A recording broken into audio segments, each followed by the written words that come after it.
Chapter 1155. What Wuxia didn't know was that Veilastras was originally a powerful ancient red dragon. He was originally instructed by the Red Dragon Queen to spy on Nefarian, who was causing trouble in the Blackrock Spire. Unfortunately, the Red Dragon clan was clearly not made for covert operations. The Black Dragons were. This was like asking a burly Tauren to be a bandit and steal the wallet of a sneaky night elf bandit. The outcome was naturally as hilarious as it could get. In the end, Veilastras was ambushed by the Black Dragon King, Nefarian, and was brainwashed by Nefarian's evil magic. Yes. It was like the whisper of the ancient god En-Zoth. Veilastras had fallen. Even though he seemed to still have his own will, his body had already carried out Nefarian's orders to hunt down the Horde. That's right. The Horde's early attack was very successful. Their elite troops almost captured the entire Blackrock Spire and almost killed the great traitor of the Horde, Rend Blackhand. Just a little bit more. Rend fled to another place called Blackwing's Nest in a panic, and the Horde elites led by Grom chased after him.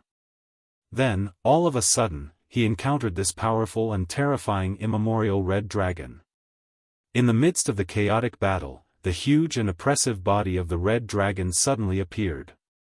Veilastras' first dragon breath severely injured the Tauren chief Cairn Bloodhoof, who was at the front, followed by Grom and Varrock Salyafar.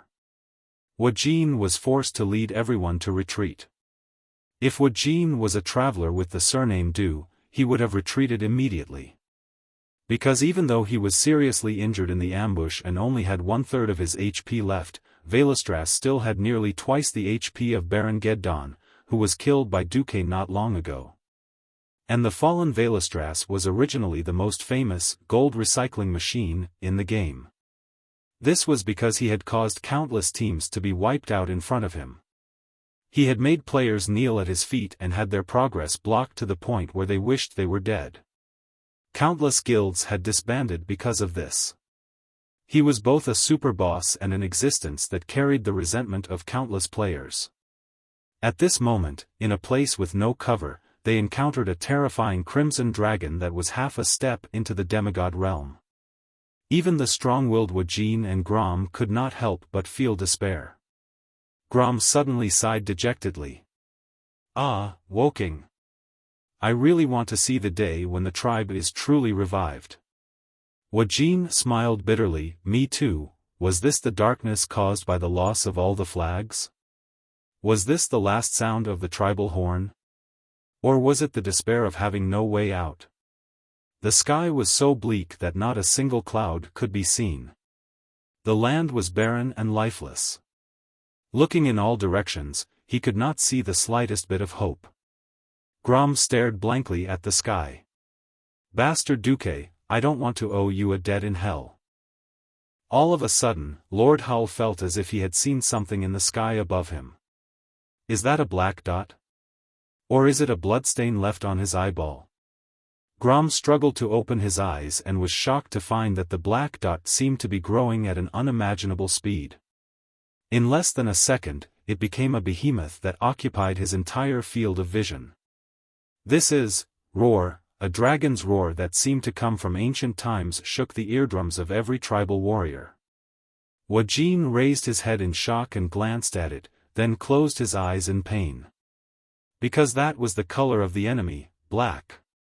No one knew how many warriors of the tribes had died under the claws and mouths of those young dragons with black wings.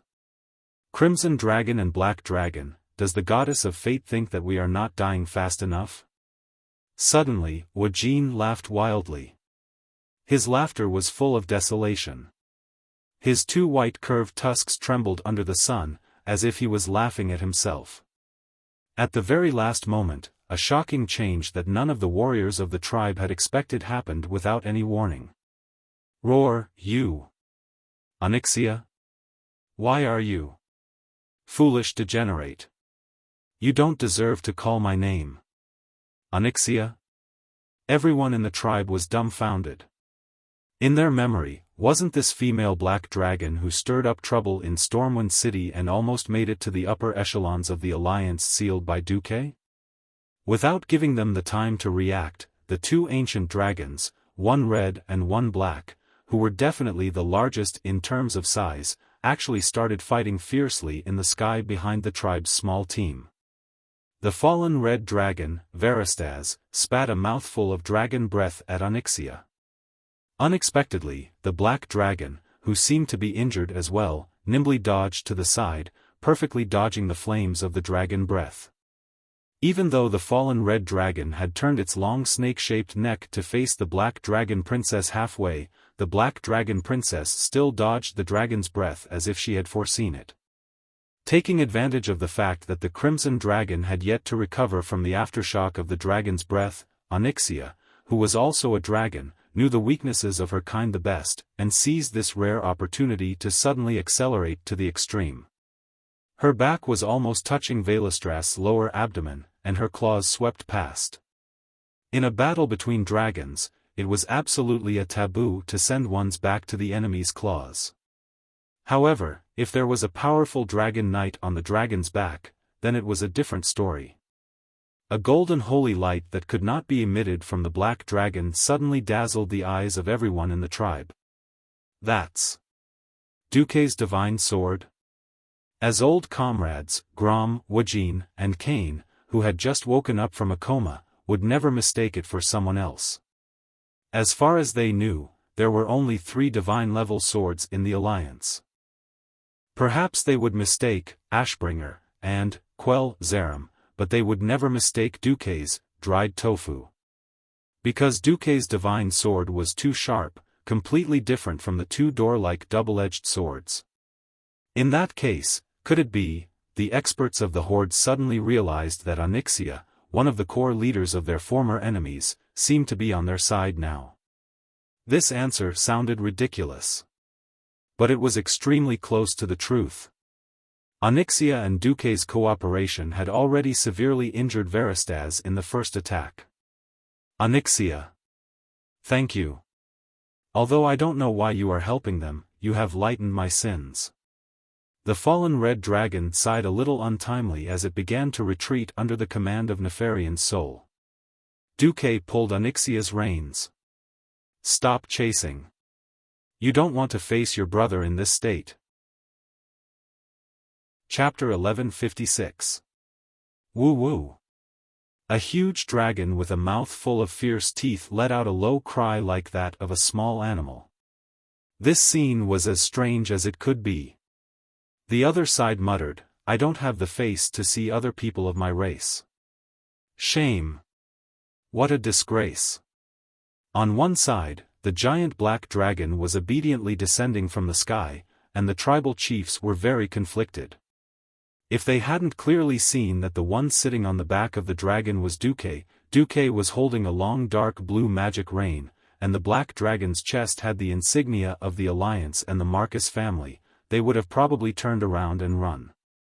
Even so, the other troll warriors couldn't help but tighten their grip on the weapons in their hands when they saw such an enormous beast sweep away the sand and pebbles, and when she looked at them with her fierce and vivid golden eyes. Grom actually wanted to run, not because he was afraid of death, but because he was ashamed. Looking at Duque who jumped down from the back of the black dragon, Lord Howl's rough mouth with fangs wriggled for a long time, and finally looked straight into Duque's eyes. It seems I owe you another life. If you were an orc, you would have earned my life and loyalty. Duque shrugged. Unfortunately, I'm not. Wajin quickly interrupted, did you know that Nefarian was in Blackwing's nest? Wajin did not want to raise such a question, but Grom felt that he owed Duque too much. If a veteran expert like Grom made a big event that crossed races and factions to join the human race, it would be very, very troublesome. Even as wise as Wajin was, the only way he could think of was to interrupt. Duque turned to look at Wajin and sighed. I know that Nefarian, the king of the Black Dragons, is standing behind Rend Blackhand, but according to my understanding of Nefarian, coupled with Onyxia's testimony, I think that unless someone fought in front of Nefarian's highest throne in Blackwing's nest, with his pride, he would never personally attack anyone. Wu Jin was suddenly speechless, unable to say anything else. At this time, Grom, who was still on the stretcher, waved his hand. Enough. Woking. I was clear about my identity and the mission on my shoulders.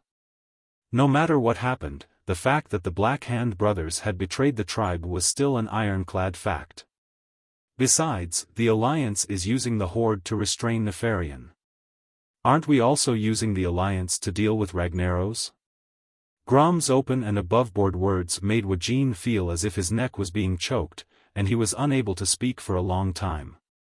In the end, he could only let out a long sigh. Grom gritted his teeth in pain. The Horde needs the Alliance's power, and the Alliance needs the Horde's power. Please help the tribe this time, and the tribe will definitely repay you. As for me, as long as I succeed, I won't even frown even if I have to incinerate my soul. A man, a real man, a spit, a nail. Even though Duque had expected this, he was still moved by Grom's request. Duque smiled and reached out his hand to shake Grom's huge and scarred hand. Welcome back to the Alliance and the Horde. At this moment, Dworkin and Kane were visibly relieved. In any case, with the support of the Alliance, at least the situation would not collapse. At this time, Dworkin finally asked a question that he had always wanted to ask. Duque, is the Black Dragon behind you, the previous Onyxia? In fact, it was not only the heroes of the Horde who were confused, but the Alliance was also very troubled. The first time was when Deathwing pretended to be the Lord of Presto and almost became the King of Alterac. The second time was when Onyxia pretended to be Countess Katrana and almost stole the supreme power of Stormwind. In addition to strong combat power, the second label of the Black Dragon race was that they were sinister and cunning. However, such a powerful and cunning Black Dragon, and the princess of the Black Dragon race, was now tied to Duque's hand, quietly staying behind Duque as a backdrop. This was really incredible. She won't betray me now, right? She's my exclusive mount for the time being. Mount. The eyelids of several big bosses of the Horde, Dworkin, Grom, Kane, and Varrock, twitched wildly. In the poor Horde, only the chief was qualified to have a wyvern as a mount. All right.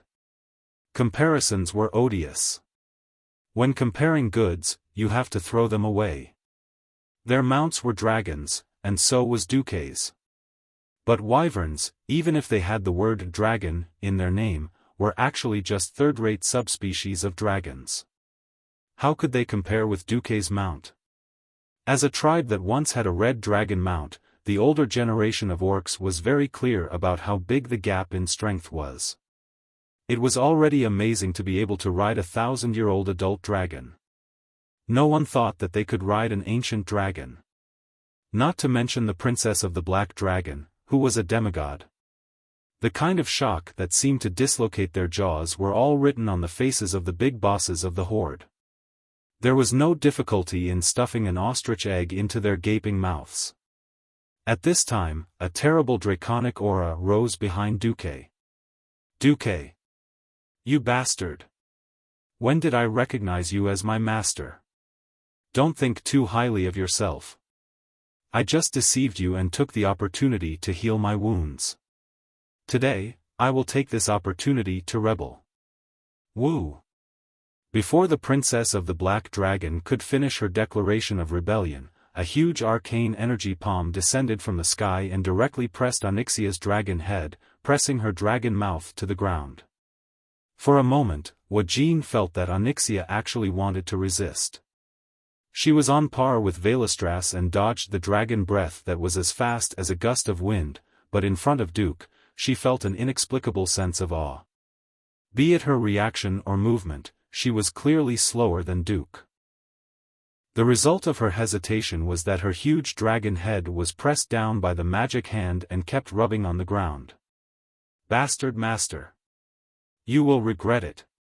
You will definitely regret it. Ah. Onyxia seemed to be struggling uncontrollably, and did not notice that the way she addressed Duke had changed. Hey! Do you really want to rebel? You're going to tear down the tiles if you don't get a beating for 3 days? Today, I will let you have a taste of the dragon-taming whip. Duque raised his hand and a special 9-tailed whip appeared. It was hard to imagine that such a huge black dragon would show a timid expression in front of a small 9-tailed whip that was less than half a meter long. Don't hit me. I'm sorry. Master Duque, I'm sorry, I was wrong. The huge black dragon whimpered like a small animal. Chapter 1157. Under the watchful eyes of the Horde powerhouses, the huge black dragon shrank rapidly. Under the effect of ultimate transformation, in just a second, the black dragon disappeared and was replaced by a timid noblewoman. She clutched her red dress with both hands and bit her lower lip. Her beautiful face was full of a pitiful expression. She was so pitiful. No one would have thought that just a moment ago, she was an arrogant black dragon with her nose in the air. If they had not witnessed all of this with their own eyes, anyone would have thought that she was a little wife who had been bullied, and not a ferocious black dragon. Grom and the other Horde powerhouses once again felt that their worldview had been turned upside down. The ancient red dragon, who was originally a righteous one, had fallen into the claws of evil. The black dragon princess, who was originally a villain of the evil faction, had become a human's mount, shouting the name of evil while doing things of justice. What kind of comedy was this? Duque did not give them more time to daydream. He directly opened a portal and said, "Let's not talk about anything else. Go back to Stormwind City and rest for a while. The Alliance still needs the strength of the Horde powerhouses." Wuxia looked up and said, "Please allow us to contact Chief Sar." No problem. The entire Blackrock Mountain had been fortified. Nefarian had obviously put in a lot of effort to manage this place. In such a rich fire element area, it was easier to repel other elements. Nefarian also used this reason to prevent other magic messages. For others, it was really difficult to open a portal here. But Blackrock Mountain was not Nefarian's territory. Below his lair was Ragnaros's territory. Under the premise that many nodes of the molten core had been destroyed, Duque's teleportation became possible. Suddenly returning from the blazing hell and breathing the clean air, Wuxia, Grom and the others felt like they had been in a lifetime. With a call from Duke, a team of priests from the Storm Cathedral ran out to heal them. There was even an elite team of thieves who sneaked into Blackrock Mountain to rescue the surviving orc warriors. Orcs, trolls, and Tauren were all relatively simple races. For this, the Horde powerhouses were very grateful. After settling them down, Duque turned his head and glanced at the Black Dragon Princess who was shivering behind him. Yo! His body recovered a little. His temper flared up again. The person in front of her was clearly a human, but in Onyxia's eyes, Duque was 100 million times scarier than the demons of the Burning Legion. You. What do you want? Let me tell you. I'm the dignified princess of the Dark Dragon, Onyxia. Let's not talk about anything else for now. I'm only asking for the corresponding position based on my strength. Is that wrong? Onyxia's lips were trembling in human form. Duque chuckled. Of course, in the eyes of a certain female dragon, it was a sinister grin. If not for that declaration of rebellion, I might have been able to accept it. However, the premise of rebelling was to be dealt with. Do you dare to say that at that moment, you didn't have any thoughts of rebellion? No. Onyxia was the first to reply. Then, her aura weakened a little. Probably, not. Come here. Duque grabbed Onyxia's wrist and opened a portal to drag her back to Duke Marcus' residence in Stormwind City. When Duque dragged Onyxia through the portal of the Duke's residence, the gatekeeping wizards and guards were stunned for a moment, and then immediately lowered their heads. Chief Steward Makarov hurried over and waved his hand. The servants and guards of the Duke's residence immediately retreated from the rooms and corridors that Duque passed through like a tide. Onyxia was dragged away like a weak girl. She seemed to have forgotten that even in her human form, she still had the power of a dragon that could kill mortals in seconds. In her perception, Duque's strength was so insignificant that she could tear this seemingly weak human wizard into pieces with just a little bit of force. She knew very well what would happen to her if she followed him. As arrogant as she was, she also had the urge to break free from this restraint. During the days when she was separated from Duque, she even secretly studied soul magic. A magic layman like Turalian could not monitor her at all. She had already found and obtained what she wanted. It was a soul counter-magic that originated from ancient times.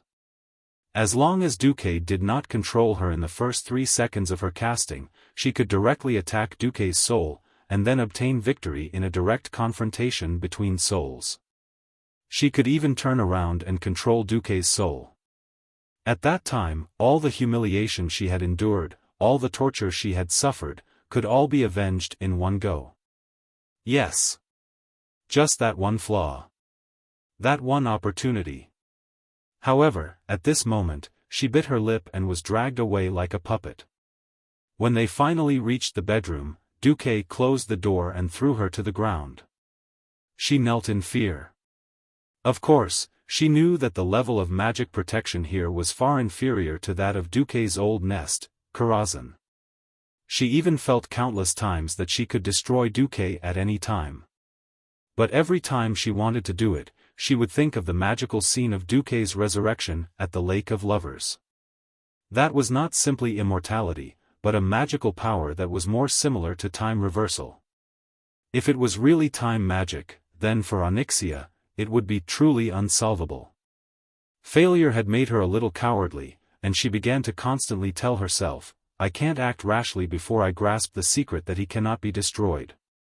She did not realize that it was her cowardly attitude that caused her to lose the courage to resist Duque and continue to succumb to him. It was like an elephant in a Thai zoo. Many tourists expressed surprise that an elephant weighing 7 or 8 tons would be chained by a chain the size of a thumb. In fact, elephants had experienced countless struggles against the chains when they were young and failed miserably. As a result, when they grew up, they still subconsciously believed that they could not break free from such chains. As soon as Duque approached, Onyxia subconsciously shrank toward the wall. Unknowingly, her knees were against the corner of the wall, and her chest and face were pressed against the cold wall. What welcomed her was not a whip, but a gentle touch. Duque said softly, "Idiot, actually being my mount is your ultimate salvation." In the spiritual realm, Duque once again transmitted the video processed by the system into the Princess of the Black Dragon's mind. It was a realistic image after a lot of post-processing by the system. She saw her dragon head being hung on the gate of Stormwind City again and again. She clearly saw the despair and final ferociousness on her dragon face. Is this my ultimate fate in other timelines? A teardrop rolled down Onyxia's beautiful face. Chapter 1158. In the movies before Duque transmigrated, special effects and no special effects were two different worlds. For example, the Scarlet Witch without special effects was like a psychopath when she performed. With special effects, she was an omnipotent mutant. Although the special effects that Duque sent to Onyxia during the psychic attack weren't 50%, they weren't clear and exquisite enough. It was more like a kind of confusing inducement. This time, no matter how she looked at it, it looked like something that came from the river of time. Onyxia knew very well why Duque had disappeared for 4 years. She had always been fearful of this peerless powerhouse who had conquered for 10,000 years and tricked the Burning Legion. Now that Duque had given her something, it further solidified Duque's position as the master of fate, no, at least the Peeper of Fate. How could Onyxia not be afraid? At this time, Duque's voice seemed to contain the magic of fate, full of surging power. those who block the general trend of fate. They will be crushed into pieces. So what if they are powerful? What happened to Nethario, the wing of death? What happened to Sargeras, the king of demons? Oh. There's also Archimonde, whose bones are still hanging on a dead tree on Mount Hyjal. Yes. They may be resurrected, but unfortunately, that would only be a deeper failure for them. Fate will ultimately be in the hands of mortals like us. Onyxia's delicate body trembled non-stop. Even though she knew that this was actually Duque's pressure on her, she had to believe it. Too many powerhouses had already fallen to Azeroth. This was more like a curse.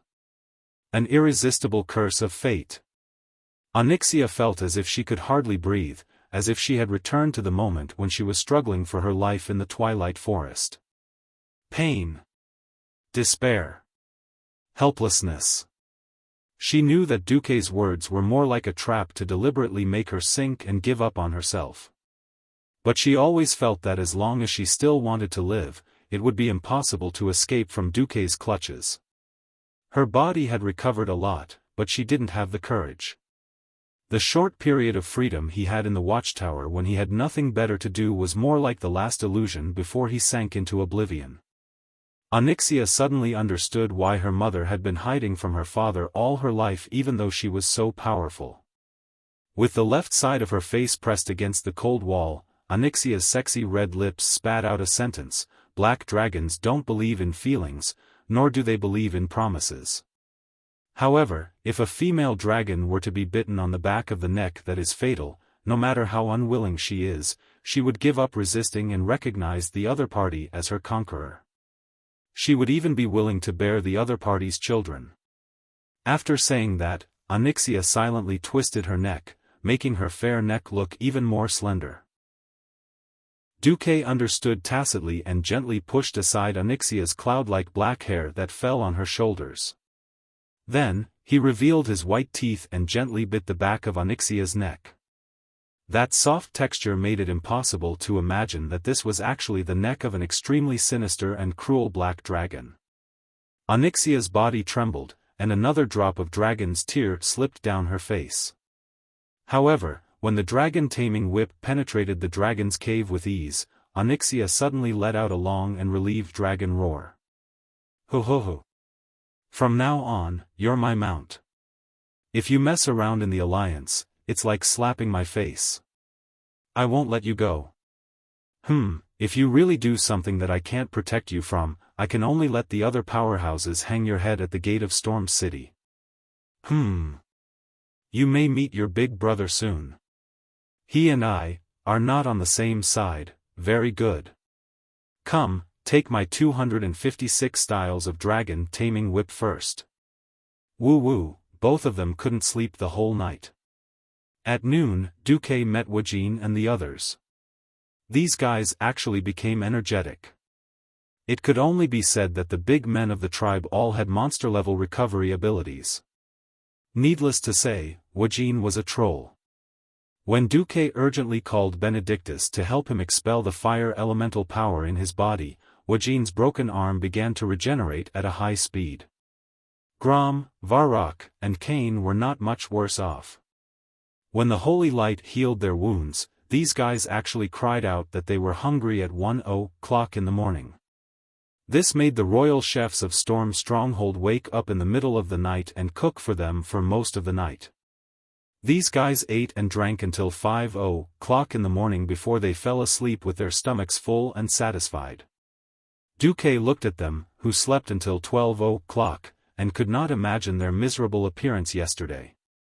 Wajin also glanced at the humanoid Onyxia standing quietly behind Duque. Before Duque could answer, Onyxia had already answered, "No. After a good taste of the dragon-taming whip, I will be obedient." It had to be said that as Countess Katrana and Rosso, the princess of the Black Dragon was definitely at the level of a movie queen. Even Wajin could not imagine that this dragon-taming whip was not the dragon-taming whip. Her complex expression of hatred, indignation, fear, and submission made Wajin immediately believe that Duque did not completely control her. Only Duque, who was connected to her soul, could feel the calmness and submission coming from her soul. Grom stepped forward. We have contacted Chief Sar, and he has ordered that the Blackrock Spire incident will be led by the Alliance, and the rest of us will fully support the Alliance's actions. So, give the order. Commander Duque. Duque did not refuse. For a true martial artist, not even a minute of rest was torture. Especially the shame brought by the death of 3,000 soldiers, they could not sleep well. Duque waved his hand. Nefarian needs time, and so do we. So, I give the order to kill the Fire Demon King Ragnaros first. Understood. Duque turned his head. Onyxia, you too. Humph. Onyxia tilted her head and snorted as a reply. Duque looked to the northeast of Stormwind City, where the Blackrock Spire was located. Nefarian, wash your neck and wait to be slaughtered. This was different from before. When the fulcrum of the molten core was still intact, opening a portal was simply an extravagant hope. Even as a Breaking Dawn mage, Duque could not do it. But now, it was completely different. With the portal, even if Nefarian dared to come out, Duque was confident that he could deal with him immediately. Now, apart from the Fire Demon King himself, no one else could stop them in the molten core. Below the molten core, Duque's lovers were still a little disappointed that Duque did not come to the hot spring to attack.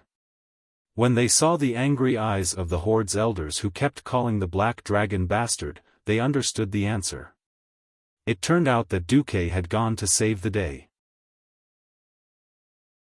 Chapter 1159.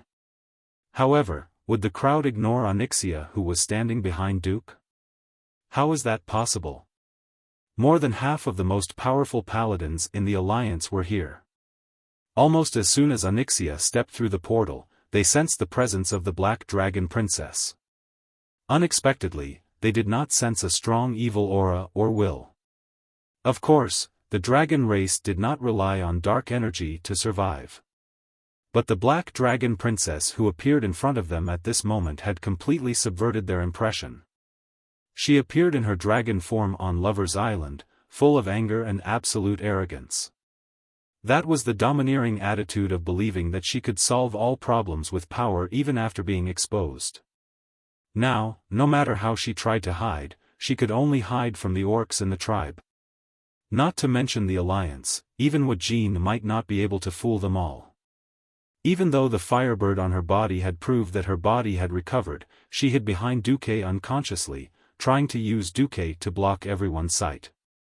However, her beautiful face, sexy body, and bright clothes that never changed made her one of the focal points of the crowd no matter how hard she tried to hide. She gave off a very contradictory feeling. Aurelia took a step forward, and the Black Dragon Princess almost instinctively wanted to step back, but Duque grabbed her arm. This was obviously a little rude for a lady, but Onyxia lowered her head. Yo! Duque, aren't you going to introduce this lady to us? Although the Windrunner's elder sister used the calmest tone, but in the ears of the Black Dragon, it sounded like a joke. Duque looked up. My new mount. Duque snapped his fingers. Onyxia, show everyone. Slow down, don't scare people. In the end, Duque did not forget to inform Duke Hadasis, tell your men to stay away, don't get allergic when you see the Black Dragon. A little helpless. A little sad. And a little resigned. After letting out a soft sigh, everyone watched as the deep, black eyes of the Duchess in a luxurious red dress with black trimmings gradually turned into a flowing golden color. Slender black scales gradually appeared on her forehead and cheeks, glistening in the light of the flowing lava in the distance. She raised her snow-white neck and let out a long howl, her long black hair flying behind her head. When her waterfall-like hair disappeared like a dream, a pair of black wings with holes grew on her back. His 4 limbs had turned into sharp claws and were covered in fine and solid scales. The red and black robe seemed to have fused with his body and disappeared without a trace. She revealed her dragon body, and a tail sprouted from her hip. When she raised her head, she had fully taken on the form of a dragon. Even though everyone was mentally prepared, everyone's eyes were still filled with shock. The black dragon was rapidly growing in size. 5 meters. 10 meters. 20 meters. In the blink of an eye, she had grown to more than 30 meters long. When she spread her wings, the wingspan was almost 50 meters wide. The ceiling formed by the lava was at least 300 meters high, but the moment she grew in size, everyone had the illusion that she would trample through the solid rock floor, break through the ceiling that was equivalent to more than 100 stories high, and smash the huge stone pillars supporting the cave. Roar! The mighty dragon roared, causing the surrounding rocks that were not strong enough to fall along with the roar. Many people subconsciously tightened their grip on the weapons in their hands. But in the next moment, the dumbfounded Alliance heroes were amused by Onyxia's equipment. The tailor-made armor on her chest with the emblems of the Alliance and the Marcus family was fine, but the most amusing thing was still the seat at the back of her neck and the long reins. It seemed that Duque had treated the dignified black dragon princess as a large griffin. Queen Shi walked up and put one hand on Duque's shoulder. What a great mount! My dear Duque, why don't you give her to me? Before Duque could reply, Onyxia had already let out a roar and spoke in the common tongue, I'll eat you. Duque's eyes flashed, and he said sternly, what did you say? Onyxia's dragon neck shrank, and she began to use a roundabout strategy, no. Ugh. I refuse to let anyone other than you ride on my back. Not even your woman. Otherwise, I'm afraid I won't be able to control myself and eat her. Queen Shi did not care, and turned to look at Duque, blinking her right eye. Such a disobedient mount. Why don't we kill it? Kill it. Tyrant raised her hand in agreement. Kill it, the girls said in unison. Onyxia was trembling non-stop. Yes, yes, good idea. The dragon head can be placed in the Iron Furnace Castle Adventurers Association. Magni agreed loudly. But as soon as he finished speaking, Gerben knocked him on the back of the head.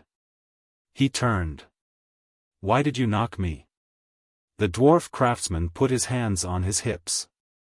This is Marcus's family matter, why are you interrupting? Can't I tease her? No. Gerben said decisively. The results were out. Of course, it was a group of heroines who happily rode on the back of the Black Dragon Princess. Onyxia, who was in a difficult situation, naturally brought nearly 10 female heroes for a ride nearby. It was fortunate that it was her. If it were an ordinary adult dragon, it would not have been large enough for so many people to stand on. After all the trouble, Queen Shi looked satisfied, but the whisper of the wind almost choked Duque to death. All right. Now, let us discuss your sin of not attacking any of our sisters last night. Wait. Something was wrong. Didn't they say that XX and Duque are forbidden to enter? Wasn't this godly development no different from beasts are worse than beasts? Or did Queen Shi find out that I tamed dragons? Duque had a toothache. Just then, there was a series of loud rumbles in the distance. Everyone who had been in the molten core was familiar with this sound, it was the footsteps of the molten core giants. But they had never heard such continuous footsteps. Duque's eyes narrowed. He flipped and jumped on Onyxia's back. Pippi dragon, let's go. Onyxia's yellow pupils rolled at Duque. Then, she flapped her wings and flew into the air. After flying for 5 kilometers, the enemy was already in sight. It was an army of giants that covered the sky. Giants that were 20 to 30 meters tall were rubbing shoulders with each other. They did not have a formation, and merely squeezed towards the Alliance's camp like a tide. However, numbers were combat power and destructive power. If this giant army was left alone, it was enough to destroy the entire camp. Chapter 1160. Even Onyxia, who had the body of a demigod, was shocked speechless when she saw such a huge army of molten giants. Not even a dragon roar could be heard. It was a long river formed by tens of thousands of molten giants, and among them were hundreds of large fire elementals, king of flames. This was beyond the limits of what conventional military force could handle. The tank army that Duque had painstakingly built up for 20 years was meaningless in the face of such a force. To a dwarf, explosions were an art form. Unfortunately, the cannons that used gunpowder as their main weapon of destruction were useless in front of the molten giants who were natural fire elementals. "That's why I hate elementals that cannons can't deal with," Duque muttered. At this moment, the fire elementals noticed Onyxia, who was flying in the air. In the long line, an even brighter fire dragon ignited. The King of Flames had already raised their three-fingered fire hands. It was as if there was a silent command that only the fire elementals could receive. Pft, pft, pft. Countless fireballs vibrated in unison. The next moment, Duque and Onyxia could clearly see a cloud of fire flying into the air, and the dim ceiling of the cave was dyed blood red. The cloud of fire did not stop, and it spewed up like a geyser. "Hey hey hey! Bastard master! Do you have any ideas? Although I play with fire, I'm not immune to fire," Onyxia almost peed her pants. This terrain was terrible for dragons. A cave that was hundreds of meters high was a very high height for humans, but for WYRMS, it was just a matter of time before they could climb up. On the surface, the Black Dragon Princess could easily increase the distance by climbing and let the fireballs dissipate in the air. But this was the molten core, where the concentration of fire elementals was extremely high. The distance and power of the fireballs were several times stronger than on the surface. Even if she turned into a human, she would not be able to find a place to hide, and she would still have to take it head-on. She was very resistant to fire, but she was not immune to fire. "Blast the rock stratum above us," Duque ordered. "I don't know how to drill," Onyxia continued to shout. "Cut the crap." Duque rarely used soul punishment when he was taming her, but he actually used it now. Woo! The Black Dragon Princess blasted the ceiling of the cave with her dragon breath. Bang! Countless stones of different sizes flew everywhere and fell to the ground. Duque's pupils constricted, and he mumbled as if he was sleep-talking, "Wind! Wind!" Daphone, suddenly, a gust of wind blew near the top of the cave. This was a space dominated by the Fire Elemental Lord. Casually using the Frost Elemental Lord would only consume mana. With Duque's strength alone, he could pull out thousands of Flame Kings to fight against them. That was just asking to die. Duque had an even more ingenious method, wind magic, which belonged to the nature element. This was a skill that even Onyxia, who had lived for God knows how many years, was amazed by. Countless stones of different sizes began to assemble at a high speed under the drive of the Wind Elemental Lord. In less than a second, the irregular rock fragments, big or small, no matter how different they were put together into one solid stone hemisphere after another as if they were playing with a jigsaw puzzle. These stone hemispheres were like protective shields that were layered on the outside, blocking the path of the fire cloud. Crack, crack, crack. It was a continuous series of explosions. Onyxia did not know how many layers of the stone hemispheres had been shattered. She only knew that she could feel the heat wave that was spreading and hear the sound of the rock stratum exploding. However, there was still no fireball that hit her body after 3 seconds. This. Did she pass without any injuries? What are you waiting for? Run! While Onyxia was still in a daze, Duque had already taken out a long whip from his interspatial bag and whipped it on her dragon's buttocks. For her, who had thick skin and flesh in her dragon form and was protected by thick scales, this whip did not feel much at all.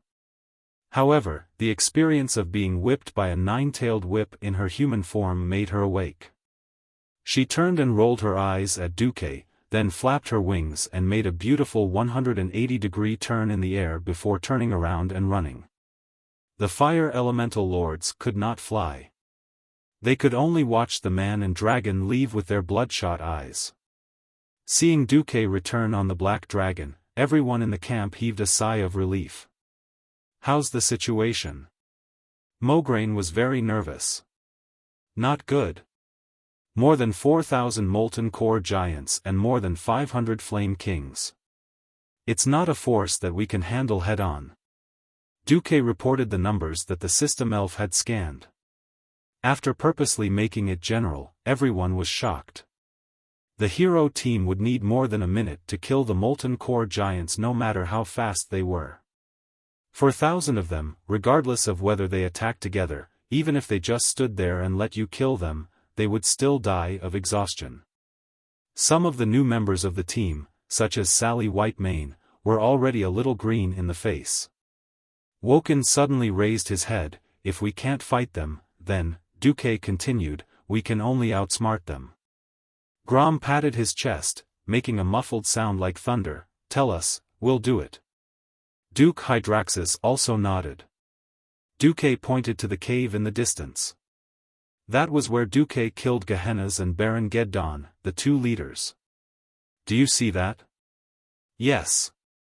I need the Water Elemental Legion and the strong people of the Horde, along with Sally, Tyrant, and the 5th Squad just now, to hold this place."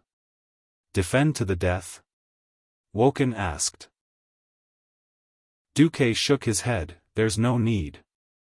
We don't need to race against time before Nefarian makes any real moves. Ragnaros lost 6 of his leader-level subordinates. Even if they have elemental bodies, they can't be resurrected in a few years. Since we destroyed their node once, we can destroy it again. You guys try to hold on. If you can't, retreat through the portal. What about you and the main force of the Alliance?" Duque raised his right thumb and pointed to a mount behind him. "I'll lead the assault team riding the dragon to deal with the leader of the molten core giants, Gurmanj the Incinerator." "Hey! We almost became barbecued meat just now." Onyxia protested. "Shut up. Mounts have no right to speak." The sad princess could only shut the dragon's mouth bitterly. Aurelia stepped forward. "Are you confident? That was just a reconnaissance just now. I was caught off guard by accident. This time." 10 minutes later, Onyxia carried more than 20 people through the previous area again, but this time it was much safer, because Duque had created many phantom images of the black dragon in advance and rushed to the front. The phantom images that lacked the draconic aura could not deceive the strong people, but it was not difficult to deceive the low-intelligence King of Flames. Looking at the countless fireballs in the air, it was more like watching a fireworks show that had nothing to do with them. Chapter 1161. Seeing Onyxia's powerful and agile figure gradually disappear into the distance, Grom's ambition seemed to be ignited. "I don't know why, but I just think of my old friend Zuluhid. Although the beast men of the Dragon Maw clan had used dishonorable means to control the Red Dragon clan, that was a glorious era when beast men could also become dragon knights and conquer the sky. It wasn't like now, where everyone could feel the withering of the tribe's talents. Most of the older generation of orcs were killed, and the rest were old. Among the new generation of orcs, there were few that Grom looked up to. Only Sal and Wajin were leading the way. Moreover, the professions were very unbalanced. Most of them were melee professions. There were only a few ranged professions, and there were no heroes like human priests who could recover.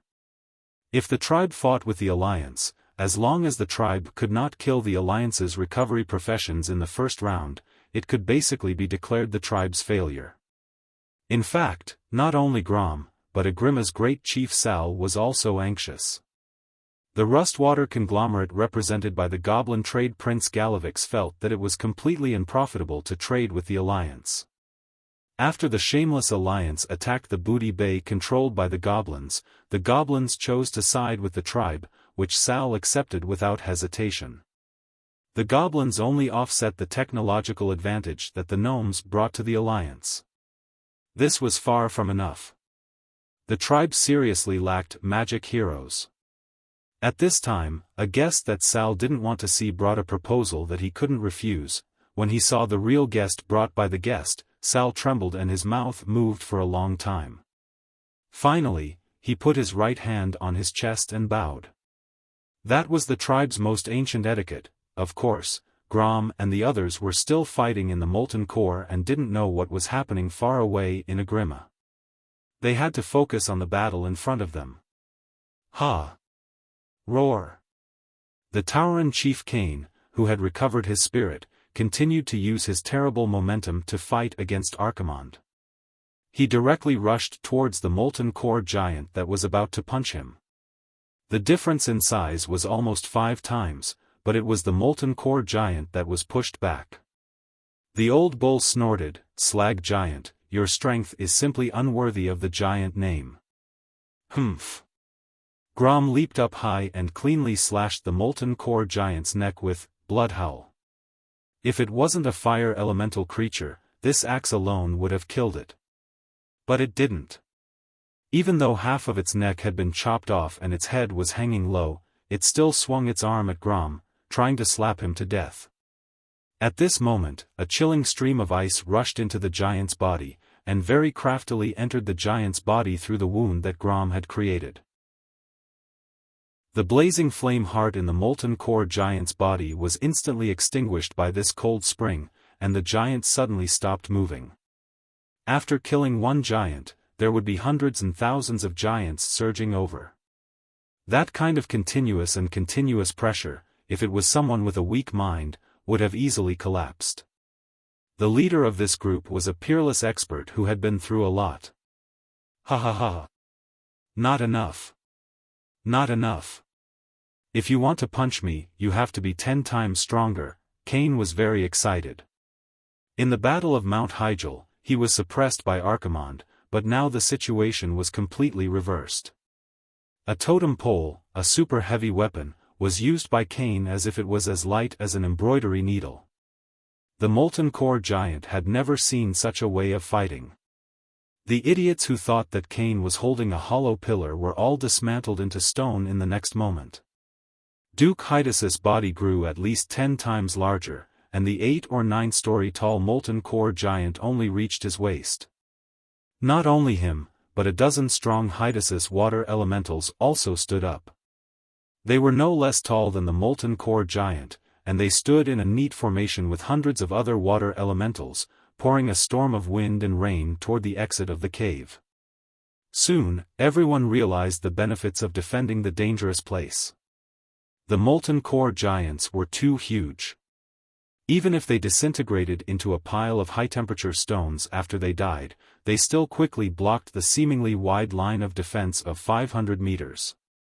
The giants at the back had to foolishly climb over the bodies of their dead companions. Wajin shouted, "Don't block the entrance, just let them squeeze like this." This was a place near the first boss of the molten core. A cave with a slightly lower terrain connected the main area to this side. On both sides of the cave were rivers of lava that were difficult to pass through, but this was only for mortals. As one of the fire elemental creatures, the molten core giants did not matter at all. Blocking the cave would instead cause the giants who had nowhere to go to take a detour, causing more pressure on the line of defense. Wajin simply set up a pocket formation, or rather, a crane wing formation, while stalling for time to kill the opponent. The situation became tense with the introduction of an elite molten core destroyer into the battlefield. This guy's strength was beyond everyone's expectations, and even Cain had to show some real skills. The two behemoths fought on the blazing ground, turning the sky and earth upside down. If this was a street fight, it was estimated that most of the city would be destroyed in an instant, and several blocks would wail in the flames of destruction. The hard rock ground collapsed inch by inch. Every step of the giant produced blazing flames. Even the fire had a tendency to spread further with the wind. "You want to kill me? You're not strong enough." Cain roared. A Tauren and a giant, their fierce battle made the ground solid. The ground was like broken waves stacked layer by layer, and there were shocking cracks full of flames everywhere.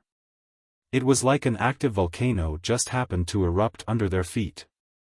On the other side, Onyxia kept complaining, and the heroes could not help but smile bitterly. Be grateful to be on my dragon's back. If it wasn't for the guidance of fate, you would never have this honor in your lifetime. I'm telling you, don't move, or I won't be responsible if you fall. Duque held his forehead. He did not understand why a female black dragon who was born to play tricks would become like this after becoming a mount. Was this arrogance? Or some kind of distortion? Duque did not know, but this might be a good thing. Duque sat on the dragon's back on the dragon's saddle, which was theoretically the dragon's throne. The system kept scanning, and finally, a huge, red outline of a human figure. The next moment, more red outline monsters entered Duque's vision. Even seeing the 3 red names, Duque still had a confident expression on his face. Found you. Chapter 1162. Hey! Mount, northwest by west, fly straight. Duque's words shut Onyxia up. The Black Dragon Princess didn't say anything else and turned to fly. Perhaps it was a tacit understanding from taming dragons. Duque would call her name when he was happy, but when he called her Mount, it meant that Duque was unhappy. If Duque dared to mess around when he was unhappy, he would suffer. Onyxia could ignore anyone else's words, but she had to listen to Duque's. Seeing the smug black dragon almost tucking its tail between its legs, the other experts of the alliance were all snickering. Hee hee. My axe is already thirsty for more. Magni held an axe in one hand and a hammer in the other. He struck a pose that he thought was very cool, but he almost fell because of a certain dragon's sudden descent. If he wasn't tied up with ropes, Magni Bronzebeard would have been the first dwarf king to fall to his death in the tens of thousands of years of history. After pulling the cursing Magni up, everyone turned to look at Duque. Facing the burning gazes, Duque felt a sense of heroism. The familiar faces overlapped with the epic stories in his mind. At this point in time, they might have died in the original history, or they might have been wronged and wasted their time in the countryside, or they might have fallen helplessly to become the undead and slaves of fate. There were noble kings and queens among them, as well as lowly bandit leaders. There were the most noble saints, as well as the most depraved villains. Now, because of Duque's stirring of fate, they were all gathered under the same flag, under Duque's command. Not only them, but the forces they had were also Duque's chess pieces. At this moment, Duque felt like he was the king of the world. He could cut off the flow with a flick of his whip. Even the sea could evaporate. Even the mountains could be filled up. Duque. A once lowly transmigrator, now, none. Of. No. Yes. The flame of passion was rolling in Duque's blood, and the excitement factor spread to every corner of his body. Mograine said sternly, Commander. Please give me your orders. The group of high-ranking experts spoke in unison. Please give the order, Duque, he would not pass on this responsibility. I can basically control the fire demon guards. Mages, turn the guy I marked with an arcane spell into a sheep. Jaina asked in surprise, sheep transformation? That's a spell that can only be used on beings with low intelligence. Duque rolled his eyes at her and smiled without saying a word. Duque was clearly saying, is it my fault that those guys are retarded? Pfft. Jaina laughed, and then immediately became serious again. After using polymorph 3 times, the arcana technique's power will weaken. I suggest that you use other types of magic. Then come again. Duque paused. Jaina, Star, Elusia, Flatbread, Ronin, Diamond, and I, Triangle. I'll use polymorph to control one, and help kill Aurelia. Mark the monster with Hunter's Mark. Duque raised his hand, and marks made of arcana energy appeared on his palm. Yellow stars, orange discs, purple diamonds, understood. The three mages said in unison. Aurelia, mark the biggest one with Hunter's Mark. Leave it to me. The mature female ranger's eyes lit up. Tyrion, control the two dogs. Don't kill them. Okay. Magni, you'll carry number 1 to number 3. Gavin Rad, number 4 to number 6. Sidan, number 7 and number 8. Understood. The three answered in unison. The rest of you, fire with all your might. Kill the biggest one, Gurmanj the Incinerator, then kill number 1 to number 8. Kill the Saffron Pioneer. Yes. The others answered in unison. At this moment, Onyxia suddenly turned her long dragon neck. Then, what about me? How can someone as powerful as me not have an important mission? Duque smiled. It seemed that after biting the back of her neck last night, she had really adapted to her new identity. She was undoubtedly an extremely proud dragon. Even if she was reduced to being a mount, she still could not let go of her pride. Blindly suppressing her was not a good thing. If he were to ride a dejected, empty shell with the appearance of a giant dragon, even Duke himself would feel that it was meaningless. All right. I'll mark you with a black dragon's mark later. I'll leave the most important one, Majordomo Executus, to you. He's the leader of the entire Molten Core, second only to Ragnaros. He's the culprit who commanded a large number of monsters to attack our water elemental node. The most important one? Onyxia's yellow eyes lit up when she heard this. Even though she knew that Duque was probably bluffing, the Black Dragon Princess still wanted to save face. Anyway, it sounded like the most important enemy leader was left to him. He's the key to us fighting against Ragnaros.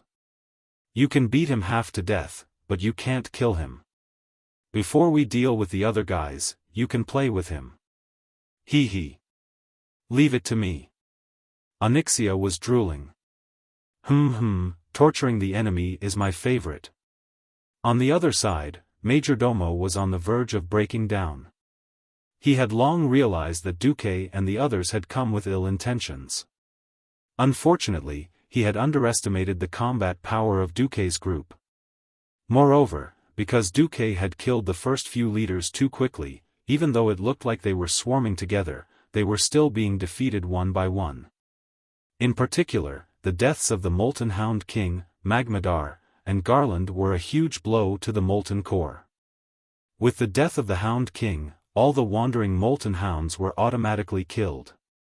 As the leader of the Earth Elementals here, Garland was dead, which also meant that all the Earth Elemental monsters would not be resurrected. In the end, when he wanted to gather an army, he could only control the Molten Giants and the Fire Elementals. A moment ago, he did not think that the enemy would be able to pass through thousands of giants and fire elementals. Even the Air Force would not be able to do it. That was until he saw Onyxia soaring nimbly over the top of the cave. At this moment, he really looked like he had eaten *Ty. Did Nefarian lie to me? He claimed to be against mortals, but he sent his sister to join them? Or is there another reason? No matter what the reason was, the enemy had come, and they wanted to execute the plan to kill them. There was no doubt about it. Gurmang. Saffron. The enemy's elites are all here, let our army come back. His idea was good. He wanted to let the main army turn back and annihilate the enemy elites here. But in a moment of desperation, he forgot how smart his subordinates were. A moment ago, the giants had received news that they were going to attack. Suddenly, they were told to retreat, which directly caused chaos at the front line. Grom and the others were pleasantly surprised to find that the enemy was in a mess. Chapter 1163. Not to mention the Molten Core giants, even in the European world before Duque traveled to, there were often spectacular scenes of a fully armored knight chasing hundreds of farmers. It wasn't that the commander didn't want the farmers to gather and teach the knight a lesson. It was just that commanding a group of illiterate and ignorant cowards was a very tragic and painful thing to do. If the molten core giants were still lining up and trying to break through the narrow cave in an orderly manner, it would be a complete joke now. They collided with each other, and their stone bodies flowed with lava in the cave. Dazzling sparks and continuous sounds of rocks colliding could be heard. Some of the giants continued to charge forward without a care, while others began to turn around and try to retreat from the not-so-spacious cave. It was a complete mess. The molten core giants had strong bodies, but since God gave them strength, it also took away their agility. Of course, Majordomo didn't have time to care about this. Because he saw a huge palm. It was a unique palm technique that descended from the heavens. Jumping high from Onyxia's body, with the recoil from the arcane impact, Duque plummeted to the ground like a cannonball. He put his hands together and looked pious. The hundreds of magic circuits in his body, large and small, circulated and generated magic to the extreme in one breath. In the next instant, Dumoque exhaled and spoke with an imposing manner. "Get out of my way." In any boss-level battle, how to start the fight was a very rigorous study. If you didn't start the fight well, it wouldn't be surprising for the whole team to be wiped out. Mograine had suggested letting him go first. After all, he had invincibility. Duque shook his head and refused. They didn't know how chaotic the situation would be when the three bosses were added together. Duke knew that the seventh boss, Saffron, had 4 minions. The eighth boss, Gearmang, had 2 molten hounds that wouldn't die together with the king of hounds. The ninth boss, Majordomo, was the most ridiculous. He had 8 minions, 4 of which were mages and 4 of which were melee fighters. The minions of the 3 bosses were not ordinary elite monsters. Strictly speaking, they were rare elite monsters that were difficult to deal with. With so many minions gathered together, the 3 bosses would be able to unleash their skills. It would be too easy for the team to be wiped out. Duque could be resurrected, but once his team was destroyed, it would be impossible to assemble another hero team of similar standards. Duque wasn't willing to gamble. Therefore, he directly went up himself. This palm strike of Duque's perfectly imitated the stance of the Buddha's palm. Of course, this had nothing to do with Buddhism, Taoism, or martial arts. This was an attack condensed purely from the purest arcane magic. It looked like it was put together, but it was actually extremely violent. The 3 leaders and their guards raised their heads high. Each of them felt an inexplicable throbbing in their hearts. They first stared at Duque, who was descending from the sky, and then looked around one after another. Because the surrounding environment seemed to have suddenly become unfamiliar. This was the molten core, a blazing hell. Everything here was related to fire and heat. In the past hundreds of years, there was not a single existence that was unrelated to fire. The magma was forever boiling. After a little cooling, new ground was formed. Then, new magma overflowed and continued to change the geographical environment here. Whether it was the ceiling of the cave that was hundreds of meters high or the solid rock stratum beneath their feet, this place was constantly changing. But what came into view now seemed to be a still world. The fierce wind that emitted the smell of sulfur seemed to be frozen. Every piece of black stone lay there quietly. There was neither the sound of the wind or the roar of any living beings. In the distance, the blazing light of the magma that was like the sun passed through the purple-blue barrier formed by Duque's spreading arcane energy. It seemed strange. It was terrifyingly quiet. It was as if everything in the world had suddenly fallen from extreme motion into extreme silence. The blazing world seemed to have cooled down. It wasn't voluntary, but it was being oppressed by an even more powerful force, forcing them to crawl silently even if they were unwilling. At that moment, all the fire elemental creatures felt that the familiar fire elementals were retreating, leaving them in fear. An even more powerful force began to descend with Duque's fall. That was the power of arcane magic. It used an irresistible force to push away the surrounding fire elementals and was dominating the elemental activity within a radius of hundreds of meters. No, it was like rewriting the laws of space and forcefully taking over everything. This is impossible. Executus yelled. Today, I will make the impossible possible. With Duque's angry roar, a huge magic palm the size of a football field slammed down. Other than the largest and most burly incinerator, Gurugman, almost every fire demon subconsciously covered their heads. But in the next moment, they subconsciously opened their eyes and found that their bodies, which were not light, were scattered by the powerful impact. They couldn't control themselves. Even the heaviest molten hound beside Gurugman flew more than 10 meters away and then spun strangely on the ground under the powerful impact. The lighter fire demon elites trembled. Their bodies were the lightest as they flew into the sky and landed heavily on the ground. Every Alliance powerhouse's heart was on fire. Because what they saw was a completely different scene. Duque's slap was like the start of a billiard game, smashing the opponent's strict formation into pieces. Originally, this was a sunken cave. Anyone who wanted to enter must first pass through the lava giant leader Gurugman, who was guarding the cave entrance, and waste time with this super meat shield. Because of Onyxia's existence, the Alliance commandos were able to directly go over Gurugman's head and attack the opponent's weak fire demon group. Duque's aggro this time was even more ingenious. Because the focus of Duque's magic attack was not to kill the opponent, but to create impact. The moment the compressed arcane energy exploded, all the guards around the three bosses were blown away. Not only that, but at the same time as the explosion, Duque used arcane energy to condense pre-agreed marks on each of the guards.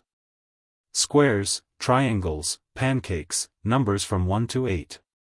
When Onyxia had only beautifully turned half a circle on the battlefield, the Alliance powerhouses had already jumped down from more than 10 meters in the air and found their targets.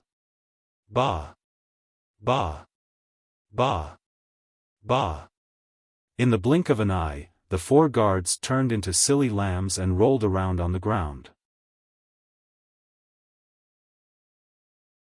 Chapter 1164. Gather. Assemble. Majesty, Majesty, Majesty! Executus shouted in panic. It was not his fault for losing his composure.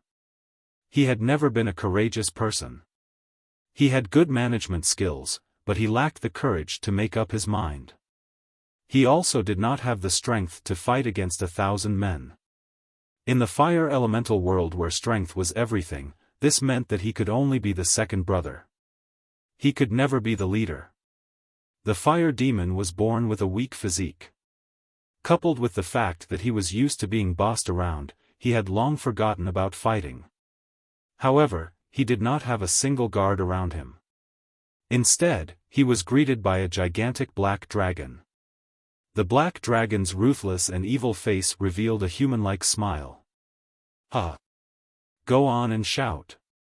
No one will come to save you even if you scream your lungs out. Onyxia subconsciously called out the words that Duque had said to her the most at night when he was taming the dragon. However, it was quite fitting, wasn't it? Major Domo was dumbfounded. His face immediately darkened. Onyxia. You are violating the covenant that the king of the Black Dragons, Nefarian, made with us. The king of the Black Dragons will not let you go.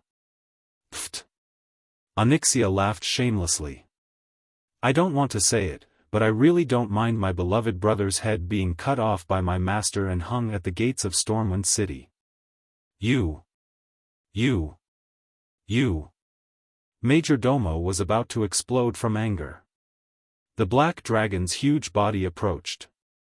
Yo, little fire demon, you and I are the only ones left here, pass. Pass. Pass. Major Domo trembled. Huh. Teleport. As a manager, Majordomo naturally had all sorts of life-saving skills.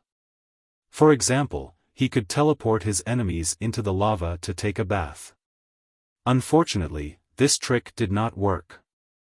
The magic resistance of a demigod giant dragon was ridiculously high, not to mention the amount of magic power required and the difficulty of teleporting such a huge existence.